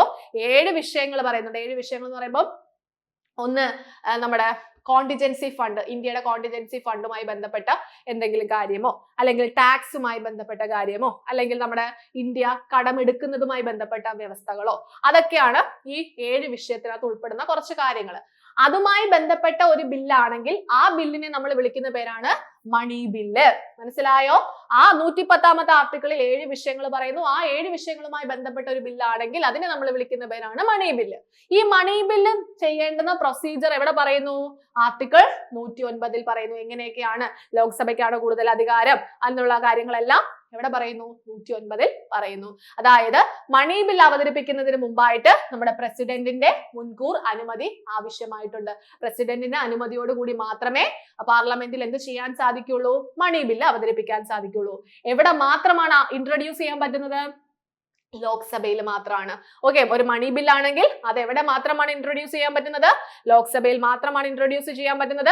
ആർക്ക് മാത്രമാണ് ഇൻട്രൊഡ്യൂസ് ചെയ്യാൻ പറ്റുന്നത് എന്ന് ചോദിച്ചാൽ മിനിസ്റ്റർക്ക് മാത്രമാണ്. അപ്പൊ നിങ്ങൾ വിചാരിക്കും പാർലമെന്റിലുള്ളവരെല്ലാം മിനിസ്റ്റർ അല്ലേ? അല്ല, പാർലമെന്റില് മന്ത്രിമാരും ഉണ്ട്, അല്ലാതെ ഉള്ള പ്രൈവറ്റ് മെമ്പേഴ്സും ഉണ്ട്. പ്രൈവറ്റ് മെമ്പേഴ്സ് ഈ മന്ത്രിമാരല്ലാത്ത പാർലമെന്റ് അംഗങ്ങൾ ഉണ്ടല്ലോ, അവരെയാണ് നമ്മൾ പ്രൈവറ്റ് മെമ്പേഴ്സ് എന്ന് പറയുന്നത്. അവർ അവതരിപ്പിക്കുന്ന ബില്ലിനെയാണ് നമ്മൾ പ്രൈവറ്റ് ബിൽ എന്ന് പറയുന്നത്. ഇവിടെ നമ്മൾ അതല്ല പറയുന്നത്. എന്താണ് ഇവിടെ പറയുന്നത്? മിനിസ്റ്റർമാർക്ക്, അതായത് നിലവിലെ മന്ത്രിമാർക്ക് മാത്രമേ ബില്ല് അവതരിപ്പിക്കാനായിട്ട് സാധിക്കുള്ളൂ. എവിടെയാണ്? ലോക്സഭയിൽ മാത്രമേ അവതരിപ്പിക്കാൻ സാധിക്കുള്ളൂ. രാജ്യസഭയ്ക്ക് അതിനകത്ത് അമെൻമെന്റ് ചെയ്യാനോ അല്ലെങ്കിൽ റിജക്ട് ചെയ്യാനോ സാധിക്കില്ല. രാജ്യസഭ കനോട്ട് അമെൻഡ്, അതിനകത്ത് അമെൻമെന്റ് വരുത്താനും സാധിക്കത്തില്ല, റിജക്ട് ചെയ്യാനും പറ്റത്തില്ല. പക്ഷേ it should return the bill with or without recommendation. ഒന്നെങ്കിൽ റെക്കമെൻഡേഷനോട് കൂടിയോ അല്ലെങ്കിൽ റെക്കമെൻഡേഷൻ ഇല്ലാതെ ഇത് ചെയ്യണം, രാജ്യസഭ ഈ ബില്ല് റിട്ടേൺ ചെയ്യണം എന്ന് പറയുന്നു. എന്നിട്ട് രാജ്യസഭയ്ക്ക് ആ ബില്ല് കൈവശം വെക്കാവുന്ന മാക്സിമം ടൈം പീരീഡ് എന്ന് പറയുന്നത് 14 ദിവസമാണ്. ഓക്കെ, 14 ദിവസമാണ് രാജ്യസഭയ്ക്ക് മാക്സിമം കൈവെക്കാൻ പറ്റുന്ന ആ ഒരു പീരീഡ് എന്ന് പറയുന്നത്. ഇനി സ്പീക്കർ ആണ് അത് സർട്ടിഫൈ ചെയ്യുന്നത്. അതായത് ഇപ്പൊ മണി ബില്ലാണോ അല്ലയോ എന്നുള്ള ഒരു തർക്കം വരികയാണെങ്കിൽ അത് മണി ബില്ലാണ് എന്ന് പറഞ്ഞു കഴിഞ്ഞാൽ അവിടെ ഫൈനൽ ഡിസിഷൻ ആരുടേതാണ്? സ്പീക്കറുടേതാണ്. അത് പ്രസിഡന്റിനോ കോടതിക്കോ ഒന്നും തന്നെ അത് ചോദ്യം ചെയ്യാൻ സാധിക്കുകയില്ല. ഇനി ഈ ഒരു സ്പീക്കർ ആണ് ഇത് മണി ബില്ലാണ് എന്ന് പറഞ്ഞു ഉള്ള എൻഡോഴ്സ്മെന്റ് ചെയ്ത് നേരെ രാജ്യസഭയിലേക്ക് കൊടുക്കുന്നത്. ഇനി ഈ ഒരു ബില്ല് പാസ്സാക്കാൻ രാജ്യസഭയ്ക്ക് എന്തെങ്കിലും ബുദ്ധിമുട്ടുണ്ടെങ്കിൽ അവിടെ ജോയിന്റ് സിറ്റിംഗ് ഒന്നും വിളിക്കാനുള്ള ആ ഒരു കണ്ടീഷൻ അവിടെ വരുന്നില്ല. President can either give as an, ഒന്നെങ്കിൽ പ്രസിഡന്റിന് ആ മണി ബില്ലിൽ ഒപ്പുവെക്കാം, അല്ലെങ്കിൽ അത് ഹോൾഡ് ചെയ്ത് വെക്കാം. പക്ഷെ ഒരിക്കലും പാർലമെന്റിന്റെ പരിഗണനയ്ക്ക് വേണ്ടി തിരിച്ചയക്കാൻ സാധിക്കത്തില്ല. സിമ്പിൾ അല്ലേ? ഇത്രയേ ഉള്ളൂ മണി ബിൽ എന്ന് പറഞ്ഞാല്. ഓക്കെ, അപ്പൊ മണി ബില്ലിന്റെ കേസിൽ എന്തൊക്കെയാണ് വരുന്നതെന്ന് മനസ്സിലായോ? ക്ലിയർ ആണോ? ഓക്കെ, എങ്കിൽ അടുത്ത ചോദ്യത്തിലേക്ക് പോവുകയാണ്. Which of the following statement about the ethics committee in the Lok Sabha are correct എന്നാണ് ചോദിച്ചിട്ടുള്ളത്. എത്തിക്സ് കമ്മിറ്റിയെ കുറിച്ച് എനിക്ക് ഒന്നും അറിയത്തില്ല. ഓക്കെ, അതിനകത്ത് 3 സ്റ്റേറ്റ്മെന്റ് തന്നിട്ടുണ്ട്. ഇതിനകത്ത് നിന്ന് ഓപ്ഷൻസിലേക്ക് പോവുകയാണെങ്കിൽ ഒന്നെങ്കിൽ 3 എണ്ണം ശരിയായിട്ട് വരാം, അല്ലെങ്കിൽ ഏതെങ്കിലും 2 സ്റ്റേറ്റ്മെന്റ് ആണ് ശരിയായിട്ട് വരുന്നതെന്ന് മനസ്സിലായി. അപ്പൊ കറക്റ്റ് ആയിട്ടുള്ള സ്റ്റേറ്റ്മെന്റ് ആണ് ചോദിച്ചിട്ടുള്ളത്. 3 എണ്ണേ ഉള്ളൂ. ഓക്കെ, അപ്പൊ നമുക്ക് ഇതിനകത്ത് നിന്ന് എന്തെങ്കിലും ഹിന്റ് അല്ലെങ്കിൽ എന്തെങ്കിലും ലോജിക്കൽ ആയിട്ട് ചിന്തിക്കാൻ പറ്റുമെന്ന് നോക്കാം. Initially it was an ad hoc committee, അറിയത്തില്ല. Only a member of the Lok Sabha can make a complaint relating to unethical conduct of a member of the Lok Sabha. അത് ചിന്തിക്കേണ്ടിയിരിക്കുന്നു. മൂന്നാമത്തേതും കൂടെ നമുക്ക് നോക്കാം. This committee cannot take up any matter which is in sub judice. അതായത് കോടതിയുടെ പരിഗണനയിലുള്ള ഒരു വിഷയങ്ങളും ആ ഒരു കമ്മിറ്റിക്ക് കൺസിഡർ ചെയ്യാൻ പറ്റത്തില്ല എന്നാണ് പറയുന്നത്. അത് നമുക്ക് ചിന്തിക്കാവുന്നതേ ഉള്ളൂ. അതായത് ഇപ്പൊ കോടതിയിൽ നടന്നുകൊണ്ടിരിക്കുന്ന ഒരു കേസുമായി ബന്ധപ്പെട്ട ഒരു കാര്യം ചർച്ചയ്ക്ക് എടുക്കാൻ സാധിക്കുമോ? അങ്ങനെ പറ്റത്തില്ല. അങ്ങനെ ഒരു പ്രൊവിഷൻ ഇന്ത്യയിൽ ഇല്ല. ഇപ്പൊ കോടതിയുടെ പരിഗണനയിൽ അല്ലെങ്കിൽ കോടതിയിൽ നടന്നുകൊണ്ടിരിക്കുന്ന ഒരു കേസ്, ആ കേസുമായി ബന്ധപ്പെട്ട കാര്യം ലോക്സഭ കമ്മിറ്റി പ്രത്യേകമായിട്ട് എടുത്ത് ചർച്ച ചെയ്ത് അവിടെ വിചാരണ നടത്തി അങ്ങനെയൊന്നും ചെയ്യാനുള്ള പ്രൊവിഷൻ നിലവിൽ നമുക്കില്ല എന്ന് മനസ്സിലാക്കാം. അപ്പോ ഇതിൽ നിന്ന് നമുക്ക് എന്ത് മനസ്സിലാക്കാം? This committee cannot take up any matter which is sub judice എന്ന് പറഞ്ഞാൽ അത് ശരിയായിട്ടുള്ള സ്റ്റേറ്റ്മെന്റ് ആണെന്ന് നമുക്ക് ലോജിക്കലി ഗസ് ചെയ്തെടുക്കാം. അപ്പോ മൂന്നാമത്തെ സ്റ്റേറ്റ്മെന്റ് നമുക്ക് കിട്ടുമോ എന്നൊന്ന് നോക്കാം. 3 ഓപ്ഷനുകൾ ഏതൊക്കെയാണ്? ഇതുണ്ട്, ഇതുണ്ട്, ഇതുണ്ട്. സോ നമുക്ക് ഇത് വെട്ടിക്കളയാം. ഓക്കെ, പ്രോബബിലിറ്റി കുറയ്ക്കാം. ഇനി ഇതിനകത്ത് നിന്ന് നമുക്ക് എന്തെങ്കിലും ചിന്തിക്കാൻ പറ്റുമോ നോക്കാം. Initially it was an ad hoc committee, ഒരു ധാരണയില്ല എങ്കിൽ only a member of the Lok Sabha can make a complaint relating to unethical conduct of a member of the Lok Sabha. Lok Sabha അംഗത്തിന്റെ സൈഡിൽ നിന്നും ഒരു അൺഎത്തിക്കൽ ആയിട്ടുള്ള അധാർമികമായിട്ടുള്ള എന്തെങ്കിലും കാര്യം ചെയ്തു എന്നുള്ള കംപ്ലൈന്റ് ഒരു ലോക്സഭ അംഗത്തിന് മാത്രമേ പറയാൻ സാധിക്കുകയുള്ളൂ എന്നാണ് പറയുന്നത്. ഒന്ന് ആലോചിച്ച് നോക്കിക്കേ. ഒരു ലോക്സഭാ അംഗത്തിന് മാത്രമേ മറ്റൊരു ലോക്സഭാ അംഗത്തിന്റെ അധാർമികമായിട്ടുള്ള എന്തെങ്കിലും കാര്യവുമായി ബന്ധപ്പെട്ട കംപ്ലൈന്റ് പരാതി പറയാൻ സാധിക്കുകയുള്ളൂ എന്നാണ് പറയുന്നത്. ഓക്കെ, അങ്ങനെ ചോദിച്ചാൽ നമുക്ക് ചിന്തിക്കേണ്ടതായിട്ടുണ്ട്.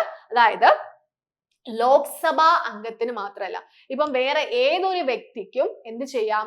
ഒരു ലോക്സഭാ അംഗം ഇന്ന രീതിയിൽ സംഭവങ്ങൾ ചെയ്തു, അധാർമികമായിട്ടുള്ള ഇന്ന പ്രവർത്തികൾ ചെയ്തു എന്നുള്ള തെളിവുകൾ സഹിതം എന്ത് ചെയ്യാം? ഈ ഒരു കമ്മിറ്റിയുടെ മുമ്പാകെ സമർപ്പിക്കാം. ഇവിടെ കമ്മിറ്റിയുടെ മുമ്പാകെ സമർപ്പിക്കുമ്പോൾ ഉള്ള കണ്ടീഷൻ എന്താണെന്ന് ചോദിച്ചാല് അത് ഒരു ലോക്സഭ അംഗത്തിലൂടെ മാത്രമേ എന്ത് ചെയ്യാൻ സാധിക്കുള്ളൂ? അത് അവതരിപ്പിക്കാൻ സാധിക്കുള്ളൂ. ലോക്സഭയില് ഒരു ലോക്സഭ അംഗത്തിന്റെ കൂടെ മാത്രമേ, അതായത് പാർലമെന്റ് അംഗമായിട്ടുള്ള ഒരു വ്യക്തിയിലൂടെ എന്ത് ചെയ്യാം? ഏതൊരാൾക്കും ഈ ഒരു കംപ്ലൈന്റ് അവിടെ അവതരിപ്പിക്കാൻ സാധിക്കും. മനസ്സിലായോ? ഏതൊരു വ്യക്തിക്കും. ഇപ്പൊ പുറത്തുള്ള ഒരു വ്യക്തിയാണെങ്കിൽ ഇന്ന ആളോട് ഇത്തരത്തിലുള്ള പ്രവർത്തികൾ ചെയ്തു, അതിന്റെ വ്യക്തമായ തെളിവുകൾ സഹിതം വേറൊരു ലോക്സഭ അംഗത്തിന്റെ അടുത്ത് പറയുകയാണ്, ഇന്ന രീതിയിൽ ഇന്ന തെളിവുകൾ ഇതാ പിടിച്ചോളൂ, ഇയാൾക്കെതിരായിട്ട് ഉള്ള സംസാരം അല്ലെങ്കിൽ ചർച്ച ചെയ്യണം എന്ന് പറഞ്ഞുകൊണ്ട് ഒരു ഇത് കൊടുത്തു കഴിഞ്ഞാൽ ആ ലോക്സഭ അംഗത്തിന് എന്ത് ചെയ്യാം? അയാൾക്കെതിരായിട്ടുള്ള കാര്യങ്ങൾ അവിടെ ഫോർവേഡ് ചെയ്യാനായിട്ട് സാധിക്കുന്നു. സോ ഇതിൽ നിന്ന് നമുക്ക് എന്ത് മനസ്സിലാകുന്നു? only a member of the Lok Sabha, Lok Sabha അംഗത്തിന് മാത്രമല്ല കംപ്ലൈന്റ് കൊടുക്കാനായിട്ട് സാധിക്കുന്നത്, ഏതൊരു വ്യക്തിക്കും കൊടുക്കാം എന്നുള്ള ഒരു ഐഡിയയിലേക്ക് പോവുകയാണ്. സോ ഇത് എന്താണ്? തെറ്റായിട്ടുള്ള സ്റ്റേറ്റ്മെന്റ് ആണെന്ന് മനസ്സിലാക്കുന്നു. സോ 2 വരുന്നത് നമുക്ക് ഒഴിവാക്കി കളയാം. ഇതിനകത്ത് 2 വരുന്നുണ്ട്, ഇതിനകത്ത് 2 വരുന്നുണ്ട്. സോ നമ്മൾ നേരെ ആൻസറിലേക്ക് പോകുന്നു. 1 and 3 only. Okay, 1 and 3 only. 1ഉം അതായത് initially it was an ad hoc committee എന്ന് പറഞ്ഞാൽ അത് ശരിയായിട്ടുള്ള സ്റ്റേറ്റ്മെന്റ് ആണെന്ന് നമുക്ക് പറയാം. അപ്പൊ ഇതാ നോക്കിക്കേ, ലോക്സഭയുടെ എത്തിക്സ് കമ്മിറ്റി ജസ്റ്റ് ഒന്ന് നോക്കാണ്. ലോക്സഭയുടെ എത്തിക്സ് കമ്മിറ്റി അപ്പോയിന്റ് ചെയ്യുന്നത് സ്പീക്കറാണ്. 1 വർഷ കാലയളവിലേക്കാണ് അപ്പോയിന്റ് ചെയ്യുന്നത്. എന്താണ്, നമ്മുടെ GMC ബാലയോഗിയാണ് ആദ്യമായിട്ട് എത്തിക്സ് കമ്മിറ്റി രൂപീകരിക്കുന്നത്. അതൊരു അഡ്ഹോക്ക് കമ്മിറ്റി ആയിട്ടാണ് രൂപീകരിച്ചത്. ഇന്ന സ്പെഷ്യൽ പർപ്പസിന് വേണ്ടി മാത്രം ആ ഒരു സമയത്തേക്ക് മാത്രം പ്രവർത്തിക്കുന്ന കമ്മിറ്റിനെയാണ് നമ്മൾ അഡ്ഹോക്ക് കമ്മിറ്റി എന്ന് പറയുന്നത്. ഇത് പെർമനന്റ് ആകുന്നത്, ഹൗസിൽ അത്തരത്തിലുള്ള ഒരു കമ്മിറ്റി പെർമനന്റ് ആയിട്ട് വരുന്നത് 2015-ലാണ്. അതിന് മുമ്പ് വരെ എന്തെങ്കിലും ഒരു വിഷയം ഉണ്ടാകുമ്പോൾ മാത്രമായിരുന്നു ഈ അഡ്ഹോക്ക് കമ്മിറ്റി രൂപീകരിച്ചിരുന്നത്. പകരം 2015 മുതൽ അത് ആ ഒരു എന്താണ് ഹൗസിന്റെ ഭാഗമായിട്ട് മാറുകയാണ്. ഇനി any person can complain against A member through another Lok Sabha MP. എന്ത് ചെയ്യാം, ഏതൊരു വ്യക്തിക്കും ഒരു ലോക്സഭാ അംഗത്തിനെതിരായിട്ട് കംപ്ലൈന്റ് കൊടുക്കാം. എങ്ങനെയാണ്? ത്രൂ ലോക്സഭ MP-യിലൂടെയാണ്. ഓക്കെ, അതിന് കൂടെ അതിന് വേണ്ടുന്ന തെളിവുകൾ കൂടി കൊടുക്കേണ്ടതായിട്ടുണ്ട്. ഓക്കെ, അപ്പോ ഇങ്ങനെയാണ് നമുക്ക് ഈ ഒരു ക്വസ്റ്റ്യൻ ഡിസ്കഷൻ രീതിയിൽ വരുന്നത്. ഇപ്പൊ നിങ്ങൾക്ക് ഒരു ഐഡിയ കിട്ടി കാണും എങ്ങനെയാണ് നമ്മൾ ഈ എലിമിനേഷൻ ടെക്നിക് അല്ലെങ്കിൽ ലോജിക്കൽ ഗസ് ചെയ്യേണ്ടതെന്ന്. ഓക്കെ, അപ്പോ ഇങ്ങനെ നിങ്ങൾ ഇനി അങ്ങോട്ട് പഠിച്ചുകൊണ്ടിരിക്കുമ്പോൾ തന്നെ ക്വസ്റ്റ്യൻസ് കിട്ടുമ്പോൾ തൊഴിൽ വാർത്തയോ തൊഴിൽ വീതിയോ അല്ലെങ്കിൽ മറ്റെന്തെങ്കിലും സോഴ്സസോ അല്ലെങ്കിൽ മറ്റ് പ്രീവിയസ് ഇയർ ക്വസ്റ്റ്യൻസോ ഒക്കെ വർക്ക്ഔട്ട് ചെയ്യുന്ന സമയത്ത് ഇത്തരത്തിലുള്ള സ്റ്റേറ്റ്മെന്റ് ചോദ്യം വരുമ്പോൾ അത് വിട്ട് കളയരുത്. ആ ടോപ്പിക്ക് കാണുമ്പോഴേ അയ്യോ ഞാൻ പഠിച്ച ടോപ്പിക് അല്ല എന്ന് പറഞ്ഞ് വിട്ട് കളയരുത്. പകരം നമുക്ക് അതിൽ നിന്ന് എന്തെങ്കിലും എന്താണ് തികഞ്ഞെടുത്ത് നമുക്ക് ആൻസർ ചെയ്യാൻ പറ്റുമോ എന്നൊന്ന് ട്രൈ ചെയ്ത് നോക്കണം. ഓക്കെ, ഇത് പ്രാക്ടീസിലൂടെ മാത്രമേ നമുക്ക് ഇതിനകത്ത് പെർഫെക്റ്റ് ആകാൻ സാധിക്കുകയുള്ളൂ. 1 or 2 തവണ ട്രൈ ചെയ്ത് നോക്കി എന്ന് പറഞ്ഞു കഴിഞ്ഞാൽ നിങ്ങൾ എക്സാം ഹാളിൽ പോയിരുന്ന് ചിന്തിച്ച് ആൻസർ ചെയ്യും. ഒരു കാര്യം കൂടി ഞാൻ വീണ്ടും ഓർമ്മിപ്പിക്കുന്നു, എക്സാം ഹാളിൽ ടെൻഷൻ അടിച്ചിരിക്കുന്ന സമയത്ത് നമുക്ക് ഈ എലിമിനേഷൻ ടെക്നിക്ക് ഒരു രീതിയിലും നമുക്കത് സ്യൂട്ടബിൾ ആയിട്ട് വരത്തില്ല. നമുക്കത് തെറ്റിപ്പോകാനുള്ള ചാൻസ് കൂടുതലായിരിക്കും. എക്സാം ഹാളിൽ കൂൾ ആയിട്ടിരുന്ന് ഇതൊക്കെ പ്രാക്ടീസ് ചെയ്താലേ നമുക്കത് കൂൾ ആവത്തുള്ളൂ. നമ്മൾ ഇതിനകത്ത് എക്സ്പേർട്ട് ആയാൽ മാത്രമേ നമുക്ക് ആ ഒരു ടൈമിൽ ആ ഒരു ഫേസിൽ നമുക്ക് കൂൾ ആയിട്ട് ആൻസർ ചെയ്യാൻ സാധിക്കുകയുള്ളൂ. ഓക്കെ, പകരം നമ്മൾ എന്ത് ചെയ്യാം, ഇപ്പോഴേ പ്രാക്ടീസ് ചെയ്യുക. നല്ലതുപോലെ പ്രാക്ടീസ് ചെയ്ത് ഈ ഒരു രീതി നിങ്ങളുടെ ആ ഒരു എക്സാം പാറ്റേൺ ആക്കി അങ്ങ് മാറ്റുക. ഓക്കെ, സോ നമ്മൾ ഉദ്ദേശിക്കുന്ന ആ ഒരു റിസൾട്ടിലേക്ക് നമുക്ക് എത്തിപ്പെടാനായിട്ട് സാധിക്കും. അതിന്റെ ആ ഒരു പ്രോഗ്രസ് നിങ്ങൾക്ക് ഇനി അങ്ങോട്ടേക്ക് ഇനിയിപ്പം മോക്ക് ടെസ്റ്റ് ചെയ്യുമ്പോഴായാലും മറ്റുള്ള എക്സാംസ് ഒക്കെ അറ്റൻഡ് ചെയ്യുമ്പോഴായാലും ഈ ഒരു മെത്തേഡ് നിങ്ങൾക്ക് ഒരുപാട് പ്രോഗ്രസ് കൊണ്ടുവരും. അത് ഉറപ്പാണ്, അത് 100% ഉറപ്പായിട്ടുള്ള കാര്യമാണ്. സോ അത് ട്രൈ ചെയ്ത് നോക്കുക. Okay, thank you.